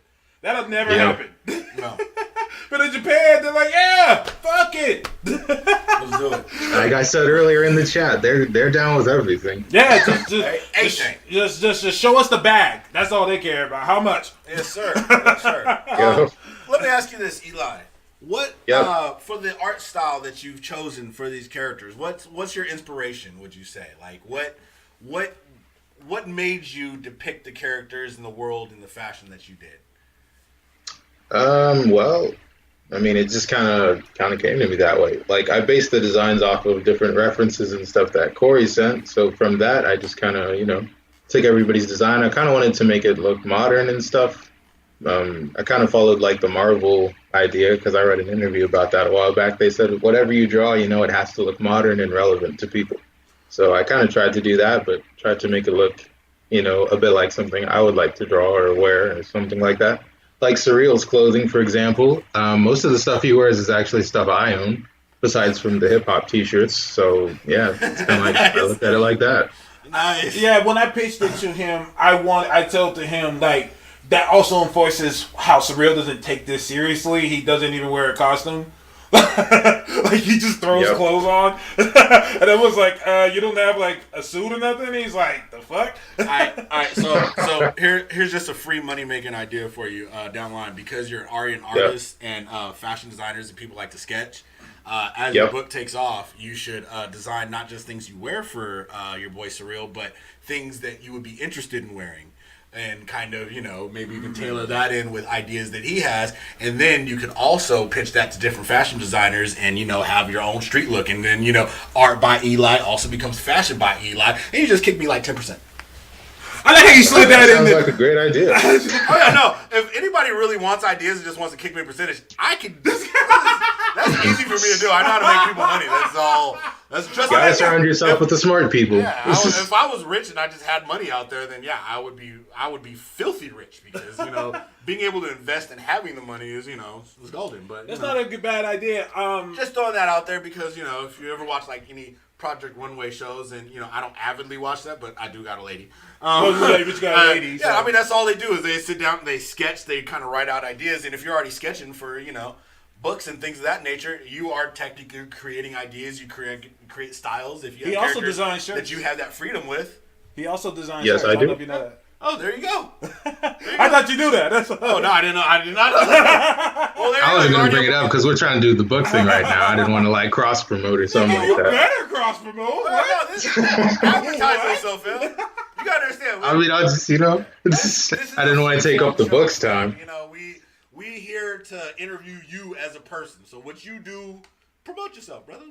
We Oh, man, I got the- here for brothers to grow. Yeah. Yeah, man, I got the Spirit Animal clothing line. Make sure you check it out. It's teespring.com/stores/spirit-animal by Atlas, I believe. So yeah, check that out. I got like all kinds of designs on there. It's animal themed stuff, and I think they look pretty dope. Why I got don't you like put this. that on Surreal? Nigga, you just now, what the fuck?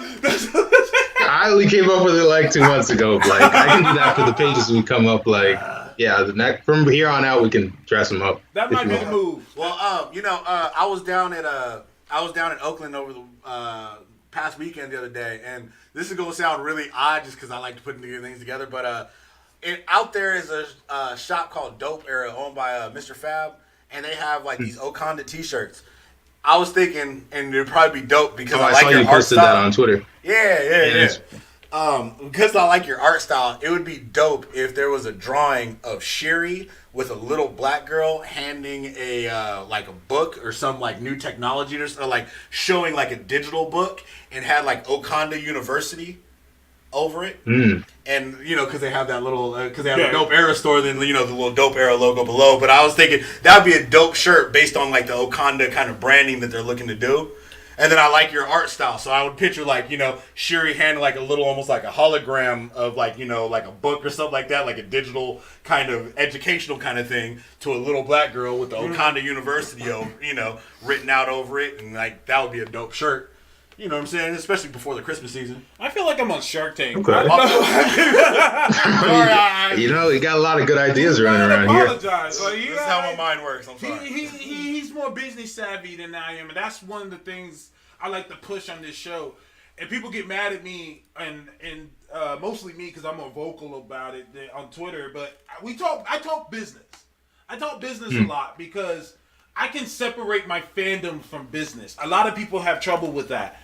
And, for example, Shuri has a book coming out this week. And people are like, yo, we got to get the Shuri book. And I said, I don't think that book's going to be about anything. I'm not going to lie. Ouch. That's okay. That's okay. Right. That's okay. But I told people, I said, well, how many of you pre-ordered it? They know too. And I'm not bullshitting. I ran a comic book shop. Guess how we gauged ordering the next issues? The pre-orders. Thank you. Pre-orders, putting them on savers, shit like that. That's important. It's more than just walking to a comic book shop and buying it. Yeah. It's more than that. Because they gauge that. For example, Venom number 2 is worth more than Venom number 1. You know why? More people wanted to see the follow-up? I don't know. Let me tell you how. Let me tell you how comic book business works. This is how this shit works. They ordered a shit ton of Venom number 1. Okay. It didn't sell as well at first. Because by the time the word of mouth came, it was already almost on issue 3. So if issue 1 comes out, let's break it down like this. I order 1,000 copies of issue number 1 of Venom. I order 1,000 copies. I only sell 300. Yep. How many am I ordering for number 2? Probably more than half of that. No, shit, probably. It's going to be 300 or less. Think about it. If you could sell 300 issues before, and that's number 1, which number 1s normally are a big seller. People like to get that first issue. Book number 2, you're probably going to order that number or less. You might even order as low as 250. 150 probably. Yeah, exactly. And so here's the deal now. All the people now, the 300 that bought that issue 1, they're raving about it. Limited edition. Yeah, well, they're raving about it. They're like, oh my God, issue number 1 was great. And so those same people who bought number 1 are now buying number 2. Yep. So now everyone who's hearing about Venom, yo, I want to hear Venom. Oh, we have hella number 1s. Okay, where's number 2? Not that many. Oh, well, we didn't order that many. What the fuck? What the hell? How you going to have number 1? You ain't got number 2. It sounds bad, but at the same time, it kind of sounds like it could be good for the collectors. For the collectors, yeah. Absolutely. I'm with you 100%. Because I do this shit. So, like, I got my issue number 2. But that's how it works. That's how it goes. Like, you got to understand how this business shit works. If you're not pre-ordering, and if you're not buying it when that shit first drops, then they're not going to order as many. They have to gauge it off of how many they have. They can't just have shit just sitting there on the shelf collecting dust. Yeah. Yep. Very true. Very, very true. But, I mean, that's part of the marketing. That's part of, how you got to get it out there. I mean, I think right now, one of the big problems with comics is the marketing. I think that, we don't see a lot of the, like, I mean, if it wasn't for you, I would have known Venom 1 was coming, and it would have been that fire. Going off of what I had seen from the Venom movie previews, I had very little interest in Venom.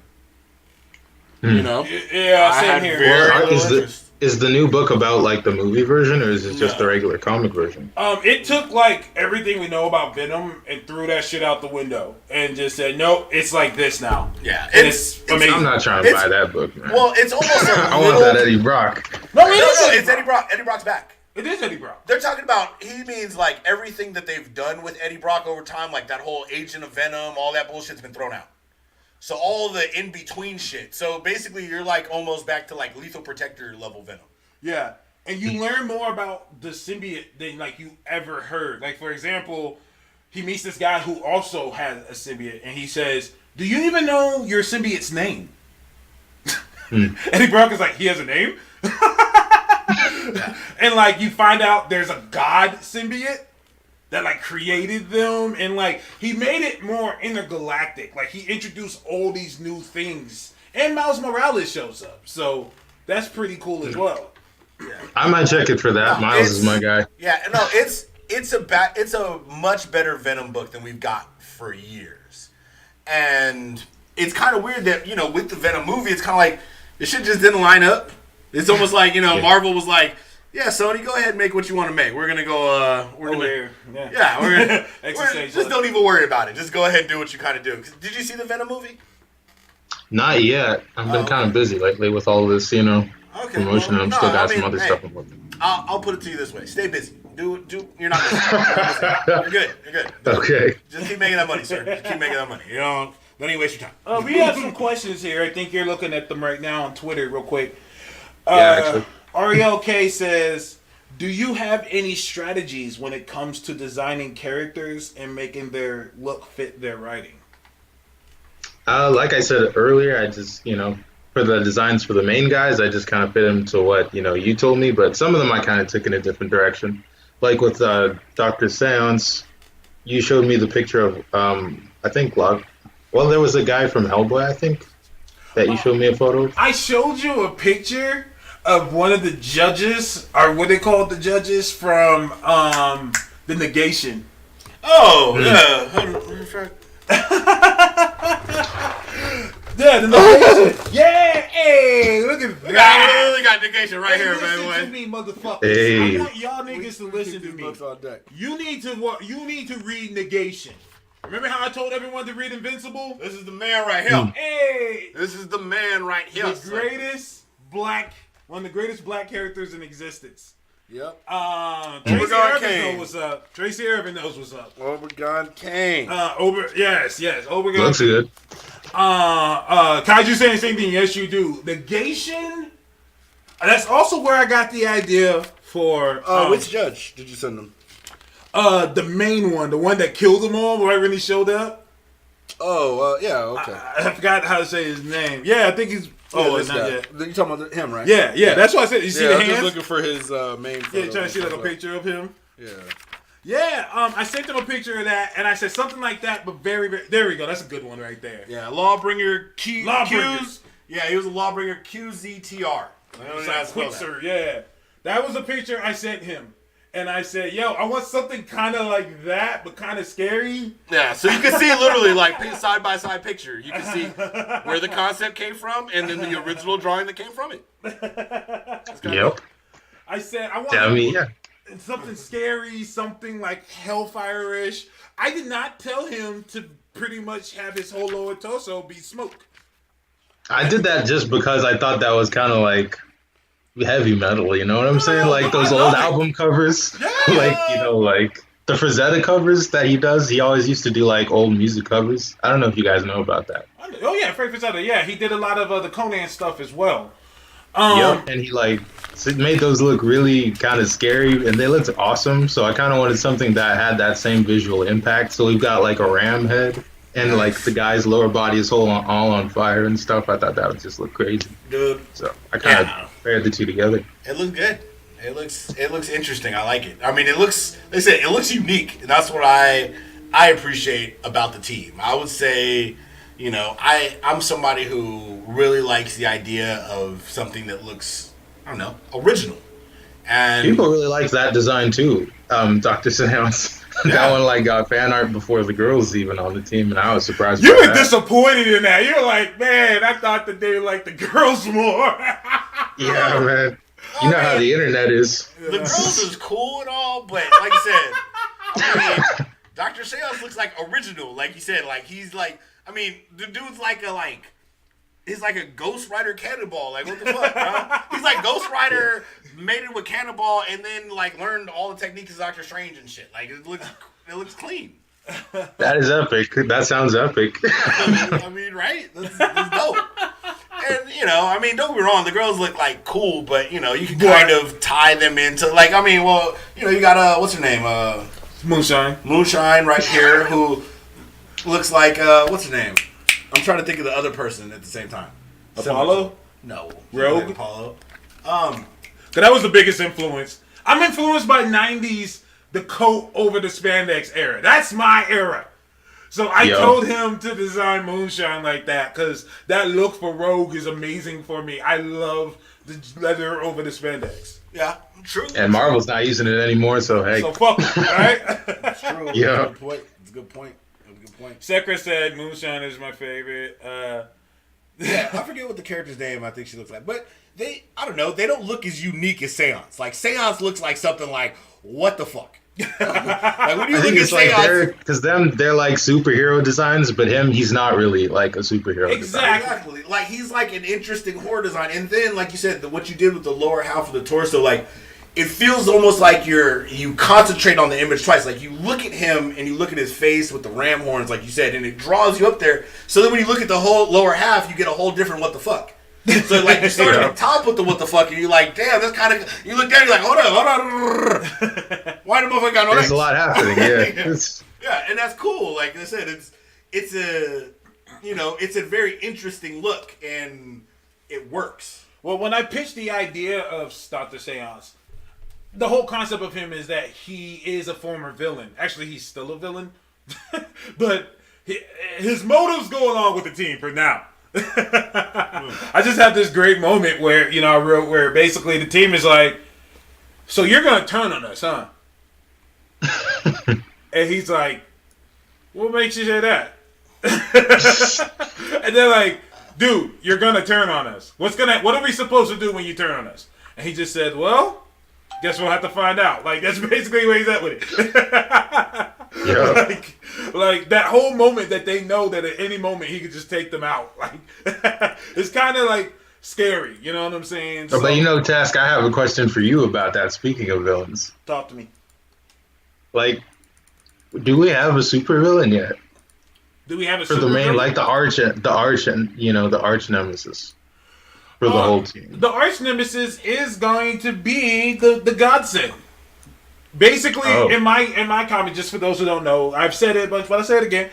So basically, the godsend are these beings who are basically like Kryptonians who came to Earth to looking for a place to inhabit, and they said, we're going to share our technology with you guys so that you guys could evolve further. So basically, the war happens because, you give power to man, you give fire to man, and destruction, and that's what happens. And so since they're pretty much running shit, they said, all right, here's the deal. You guys all stay in your area. People can travel. It's just illegal to use your powers in different places that you do not live. So basically, this team gets together, and and what they're doing is illegal. And so they say, well, what if we form our own shit? What if we have an island that's ours? And we can do whatever the fuck we want here. And the godsend is kind of like, what the fuck? You guys are defining the rules. And so, basically, since the godsend basically run the world, basically, it's our team against the world. Yep. Like, I knew all that, by the way. I just wanted to segue into that. No, I appreciate that.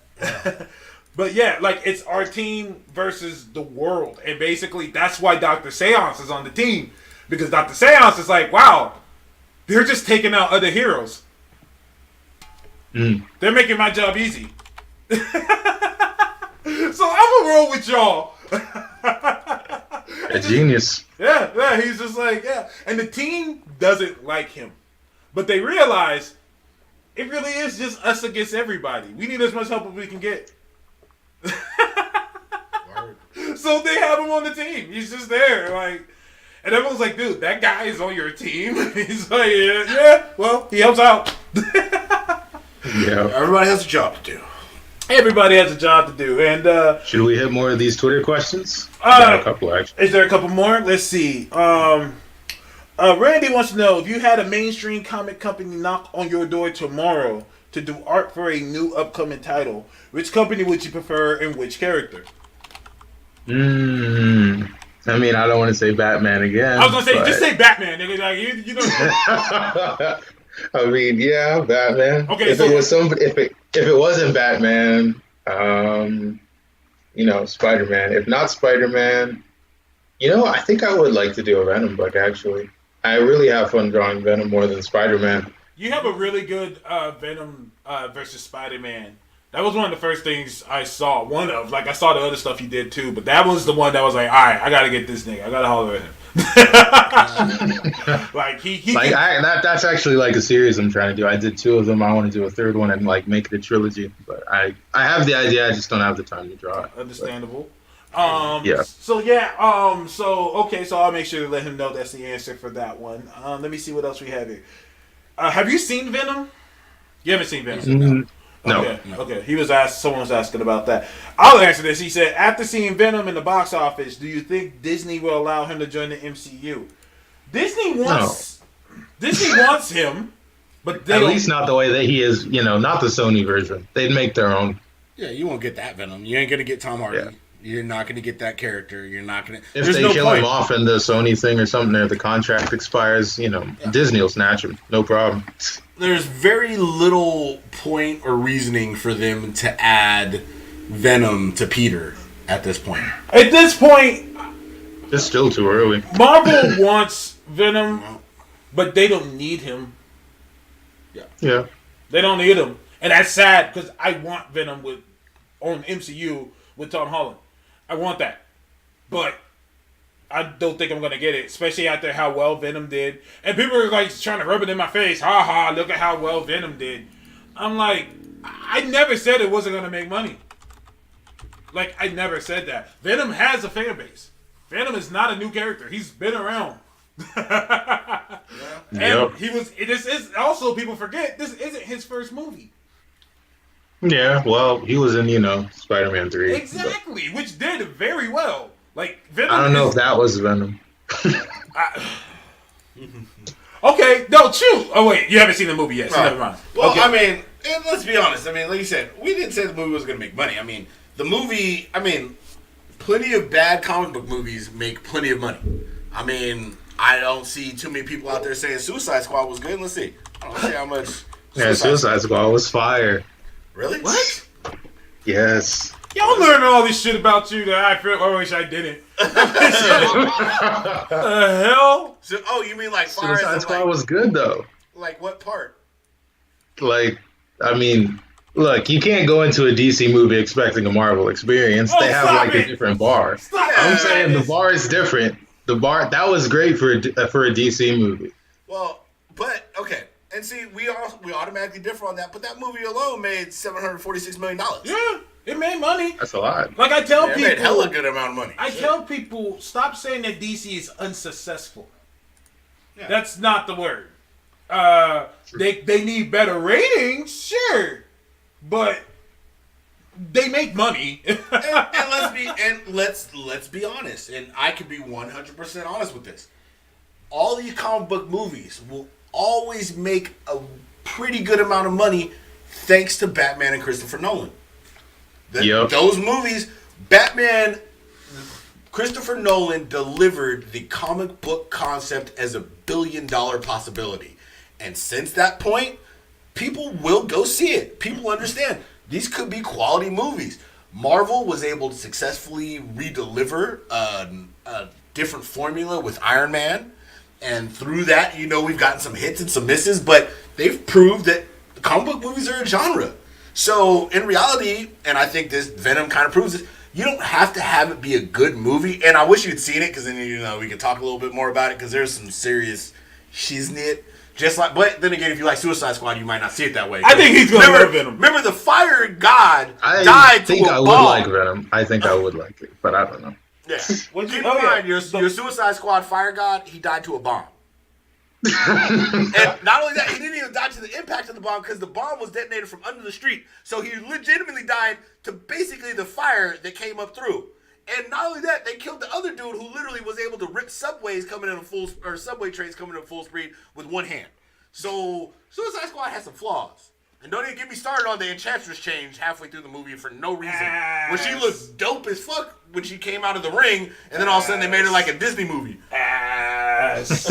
Remember when Captain Boomerang runs away and it just comes back? Hey I guys, didn't what's even up? notice that. That's crazy. Yeah, no, I can totally go home. Yeah, especially when you think about the fact that it's like, there can't be that many demons in this city because y'all walked for a hella long without seeing anybody. And Captain Boomerang left and didn't fight shit. Yeah, like what did Captain Boomerang do in this movie? Like he left. He got Slipknot killed. He was the sacrificer. Yeah, He Slipknot was the god. Judas to Slipknot's Jesus. The god Slipknot True. had to die so we could get a decent Aquaman movie. Let's hope that it doesn't. It lives up to it. Shout out to Slipknot the god. But sir, I guess that's about does it. Everybody go to the Kickstarter, Leaders of the Free World. I know it's been over a year. You've been trying to get on here. True. We're horrible at that. I'm horrible at that. Thank you. I'll take the blame. What do you mean? You'll take it. It's your blame. It's never been on. You finished This is it. your artist, and I tell you, You invite finished. whoever you like on the show. I tell people all the time, it's open invitation. Like, you see how many episodes we ain't got guests? Anyone. But people like to come on here now. They like to just have combos with us. That's Like, the whole point of the show. Is Yeah. the comic book shop. And just so people understand, what I like to reiterate, the entire point of our show is you're supposed to feel like you walked into a comic book shop and we two people who at the comic book shop that you can conversate with. So, if you want to come on the show, just ask, and if Taz don't respond, just tweet me too. what the fuck? What? Talk to us, we talk back. All right?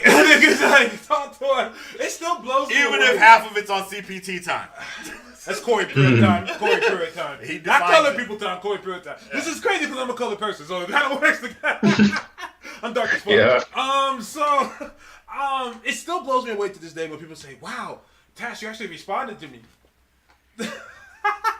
They think you're famous. I mean, you're Twitter famous, so it's hard to get responses Yeah, out of Twitter Twitter famous famous, people. Listen, man, I'm just people, man. I put my pants on the same way y'all do. All right, I'm just a guy. I don't. To me, I don't like people say that like I'm Twitter famous. I'm like, I'm just a guy that likes comics and talking about it. Like I don't put myself on that level. You put your pants on the A same way. lot of people do. Yeah. He says he puts his pants on the same way, and I'm over here wearing shorts. See Fair. what I'm saying? You different, fam. We Like I said, did. you Twitter famous. Like I said, ride the hype, man. I mean, I want a very small percentage for the management going forward. Well, when you meet good people in life, you take them with you. Yeah. That's how I live by that mantra. Like I live by that. Cut that man a check, Task. Hey, yo, relax, nigga. Look, we got. Yo, stretch goals go to toast. Listen, yo, hey, that's our time. This is our time. Hey, look, listen. I got him. Any advice, anything like I said, I mostly give it out for free. I really don't care. I like to see people succeed. We in this show like to see people succeed. If you ever do want to be on the show, let us know. And thank you very much for coming on.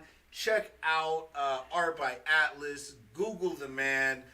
Check him out. Follow him on Instagram, Twitter, everywhere you see us. After this, you'll, of course, if you follow any of our channels, you'll see him tagged in the post. So check out his stuff. It's good work. I know Taz gonna be jealous if you get too busy, but hit the man up. Taz gonna be mad. Rent out here in North Hollywood's expensive, man. Hit your boy up. Hit the Hey, man up. man. He does good work. You He see is- it here in the background. Yeah, It is- man. it is, lovely. He does good shit. I'm glad we met. It was by happenstance. I just took a shot. Someone showed me his art and said, "Yo, this guy's shit is dope," and I just hit him up and look at Yo, me. who showed you the art too? By the way, I've always wondered that. This guy. I thought you found it on Reddit or something. Well, I think he was on Reddit. This guy named Sai. who comes to the comic book shop, and he asked me. He said, I think he was on the Reddit forums and saw you, and he said, "Aren't you looking for an artist?" And I said, "Yeah, I am." And he said, "Oh, well, check this guy out." And one of the things he showed me, because he knows I love Rogue, was that picture of Rogue you did. And then Spider-Man and the Venom. I was like, all right, I'm gonna holler. I didn't even know you were black. And I remember I found out. I said, "Oh shit, you're black." I remember that combo we had. Everyone always says that too. That's crazy. Somebody left a comment like that on my YouTube channel. That's crazy. Trust me, fam. That's kind of almost a little bit lighter skin, bros. We get that, man. You know, we got the white voices. No, I'm just kidding. I always get that. Black people can draw too, man. I think people being surprised. Yeah, exactly. So I think that helps us out a lot. But Black people could draw too. you know, and you know, our stuff is so good that it makes other people move their shit. That's a fact. Ooh, ouch. Firing shots. So that was episode 114 of Shots Fired. I'm feeling myself in this bitch. I don't care, man. Let's show these niggas how it's done. Yeah. I have nothing to say as a third party. I guess it was a good show, huh? Yes. Thank you, everybody, for tuning in. Any orange slices this week? You know yes. what? Yeah, we thought a couple. I want to say, first of all, Spider-Geddon #1. That was this week, right? Lame. Yeah, Spider-Geddon #1 was good. Kill all spiders. Let's go. Yo! Hey, don't tell me. Why did Captain Britain Spider-Man not look like he fit at all? Like, bro, you need a new outfit. I'm surprised they made Spider-Verse too, because they already did the Kill All Spiders thing like 2-3 years ago. But you know they murdering spiders. Spider Noir. Spider Noir's dead. No more spiders. Yeah, but some should be. Hey, fam, they came in. They were like, "Look, bro, we about to clean house." They said that first issue is like, "The hunt is on. Hunt is on. We killing spiders." Listen, today. my selection this week, Incredible Hulk #7. God damn. Listen, Hulk this week. Yeah, Immortal Hulk was dope this week. This shit was good. So the Avengers. God damn. I got nothing. That's all I got. I'm just like, God damn. Like, the Hulk just whooped the Avengers' ass. As he should. They fucking nuked a city. They fucking said, I got something. Iron Man always got something. So, are we going to have this conversation that Iron Man is the Batman of Marvel? What do you mean? Yeah. He got shit. He just got it. Iron Man is Batman that makes more sense. In the sense that... That's how the whole Age of Ultron movie happened. Yeah. He's been preparing. He's got like 1 million suits all over the world, and we didn't see him make any of them. Exactly. But that's why I say Iron Man is the Batman that makes more sense. Because Iron Man... The technological advances that Iron Man makes sense that he can fight the people he does. Batman most of the time goes out in tights. Yeah. Amen. And he survives alien encounters and shit. Like, what the fuck, bro? People just don't get, like, his superpower is, like, people just kind of don't want to kill you. Like, that's what he learned. Like, somehow he's like, I make a lower half face. That you just don't want to kill me. You'll beat me up. You'll jack me. You'll break my back. Shoot that nigga in the tooth, man. But you know what I'm saying? Like, yeah, literally, most characters he fights can eradicate him. I mean, he's gone fist to fist with Solomon Grundy for no reason. Real shit. So I guest starred in Captain America #4 this week. I had to serve Cap that fade. I've been feeling pretty good since I showed up in the Spider-Man PS4 game. This is like the first W you've gotten in 2 decades? Hey, yo, watch your mouth, all right? Hey, I was in Avengers Initiative. Yeah, and you were there, yes, okay. For those who don't know, what Taskmaster did you get? is in Captain America #4, and I palmed Steve Rogers' fade. Dude, I was so mad. I had tried to pause it and take a selfie in Spider-Man 4 and beat Taskmaster just for you. You know what's funny? It skipped first. Yeah, you know what's funny? Hella niggas have said that to me. Like, yo, I was trying to show. I was so mad because when I paused it, Fuck he y'all. was faded. He was faced the other way, and you can't 360 it. Fuck y'all niggas. When he faced a certain way, so I was like, oh, and I unpaused it and skipped the scene. I was hella mad. See, I can't be captured by the naked camera. You know, I move my movements. I do that. Because I was gonna post me versus Task in an argument, and you're gonna be laying on the ground. What kind of bullshit? Moving on. Oh, this one was. I love this. Yo, what's going on? I was say I like Spider-Man, Yo. but this is my recommendation because let's get Aquaman the fuck up out of here and pay homage to the real King of the Seven. Yo, why you kill Stingray, Jason Aaron? Why did Stingray have to go? Hey, you either follow Namor or you die. Like, Yo, why did Namor? Why is Namor put hands and feet. Why did Namor take on the event? Why did Namor take blow? Why is Namor taking blows from Thor, Captain Marvel, and others? Like it's literally nothing. Like why is this Ultimate Namor now? Remember Ultimate Namor? Ultimate Namor was a son of a bitch. Like Ultimate Namor was Yeah, taking Namor Thor turned into hammers Batman. with one hand. Like, what are you doing? a disciple of fear. Stingray was killed. Like Namor straight murked that nigga. Stingray didn't get killed. Stingray was brutally murdered Bludgeoned. in a way that needs to be rediscussed. Yeah. No, not even just bludgeoned. Stingray was beaten, and then that man sick. What did he call it? War sharks? Oh yeah. Like the my war man shark. is like, oh bro, I saw this Aquaman preview, son. I ain't having that. All right, you want to see the King of the Seven? Damn. Namor in the water could be a Guardian of the Galaxy. Real shit. Yeah, exactly. Yeah, bruh. You know what else? Like, you remember when they had the Atlanteans go into space? Or no, the what's it called? Some of the Atlanteans that were with the Inhumans went into space with Triton. Yeah, during yeah. War of Kings, and they were talking about how they because they fight in water, they're still adept to space combat. The zero-G suits. The zero-G suits and everything. They fought in space like they were in water, so they were swimming and slicing niggas. That shit was fucking lit. But yeah, man, at Avengers, I don't know how Namor's gonna come back from this, because he's like murdering people. What do you mean? That's what he's always done.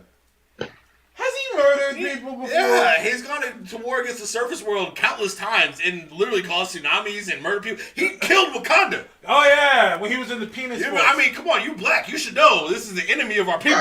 When he was in the penis force. I mean, this man went to the only one undefeated country in Africa and, well, after Doom whooped their ass a bit, and whooped their ass. He took the Phoenix Force. He did. Last but not least for me, Amazing Spider-Man. Everyone was hating on the Nick Spencer shit. I'm glad you guys are all eating crow, because this shit's amazing. Spider-Man. This is Amazing Spider-Man. This is putting the Peter back in, the man back in Amazing Spider. I hate when people say the man and the Batman and shit like that, but that's exactly what it's doing.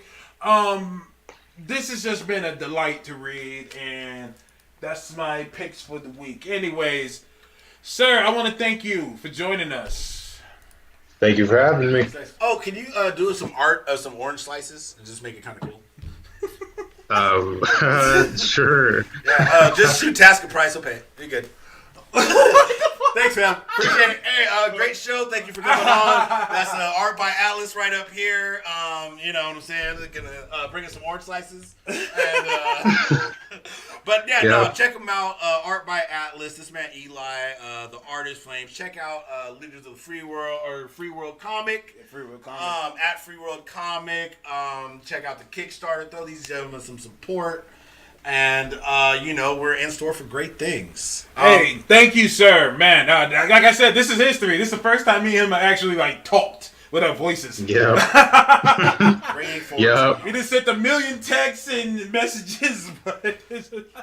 Alright. Yeah, I'm gonna get started on these pages this week, though. Like, this Kickstarter almost done, bro. My man. Hey, man. Salute to you. Thank you for everything you've done. We appreciate you. Yes, sir. Thank you for having me, man. Thanks for hiring me for the job. Like, the story is awesome. I'm like enjoying it, reading it as much as making it. So it's always cool to get in a project that's just all around fun. And if all else fails, at least hopefully this will bring you more work. You get what I'm saying? Like, to me, that's more important. You're a younger cat, man. You're a younger guy than me. Like Toast said, we just want to see people succeed. Now, here's like I told you, Yes, sir. this is all you need to worry about. You generate the book, you start being able to deliver your own content, you start bringing more in-house ideas, especially the other ones that other people are sitting on. You get a couple of little writers here and there that you can contract out, and you just start making your own publishing house, your own content. Or you have your own mini publishing house that you start out selling the image before you can grow it into your own. Writing all this down, man. I didn't even write it down. It's on film. Go back and watch it. This is literally being documented as we go. I'll clip this out later, you know what I'm saying? I'll post it up to Instagram. We'll be good. Yeah. But shit, yeah, we've gone over time. But all right, Atlas, I'll talk to you online, brother. Thank you again. Yes, sir. Thank you, Much man. Peace appreciated. out. And that's our show. End of the episode, gentlemen. A good episode 114. Yeah. Stay with us. You know what I'm saying? We got some ideas for the show as well. Maybe a Patreon, maybe some shit. Yeah, or there's a link right up there. That's all There's a big old donate button if you watch this online down there that says you can donate money. So, but yeah, we'll probably do a Patreon Kickstarter, something like that. I want to let this man's book have its time because maybe one day, and I'll probably be sitting on this. I have the original cuts of this idea, so there are characters that aren't on this team anymore that were ideas. Prior to that, I have written out in the original, the original script and pages prior to what you see now. Yeah. But maybe we'll talk about that one day. But like I said, I want this man because I've known about this project for a while. I want this man's stuff to shine. So once they get into and getting started, maybe we'll kick up a Kickstarter, Patreon, and try to get new cameras for the show and some better things. Aren't you? Working on a comic book to Toast. Yes, I kind of set the idea down a little bit just because I got a couple other things that are taking financials. Like probably by the end of this year, we'll probably be in a house, and that's going to be a little bit of expense. And of course, other little things like the show and starting to advertise for the show and things of that nature. Oh yeah, I remember that what you had right there at you know what I'm saying? So. Fire that you post to Atlas. But I want to thank you guys for joining us. This is Taz versus the World. That was the Fractures. I got two books that I put out there. No, go ahead. Two books. There's Fractured Souls and there's Blacksmiths. I remember the Fractured. Yeah, and I remember Fractured Souls is too. the one about the reliving different ideas and then or different lives and stuff. Mm-hmm. And then the Blacksmith was the one about the girl taking over her dad's footsteps. Mm-hmm. It's basically a weaponeer in a post-apocalyptic world that was decimated by alien invasion. You know what I mean? I remember that one. I remember that you were working on that for a while. Yeah, I've got most of the first book of that is written. And then Fractured Souls, I've got the outline for the concept written. That was the one that, I remember you had that written out. Yeah. I did the whole concept of the show on the show. Oh yeah, I said I had it written down. I didn't have it written down. I literally watched the show and had it written down. I had to actually write it down. And I wasn't trying to rush you. I thought I didn't know. I literally said I had it written down. I said it was an idea, but I just wanted to kind of say it and kind of throw it out there. Oh, that's cool. But then I wrote it down later, so I do have it on paper, but I haven't written a book for that. I've always thought about an idea of having our own comic line because there's that guy named Bink Gang or whatever. He would say whole lot of gang shit. I would love to have my own comic line called Whole Lot of Comics. Yeah. Whole lot of comics. And here's the thing is this is like I said, this is what I'm trying to explain to you is if you guys, because you initially have a writer and you have an artist, right? So essentially you have the ability to create a book. In the world of digital content, you have a way to publish your book and put it out there in the world and get paid for it without having to spend the cost on printing. So you can initially begin generating revenue just through what you could push out. Because you could do that, if you could go from there to start generating in-house ideas and be able to push those out, hiring on like small contractor writers that maybe have a little bit less talent, but they're putting your ideas to papers. Thus, they're not having to create as much, so you don't have to like you said, you're growing them, but you're also growing your company. So your revenue level is going to be higher than if you were working or selling these books to another group publishing them. Right, so you're going to take a bigger percentage being that publisher. So you can digitally publish, grow your own book, and then from there you essentially have your own brand.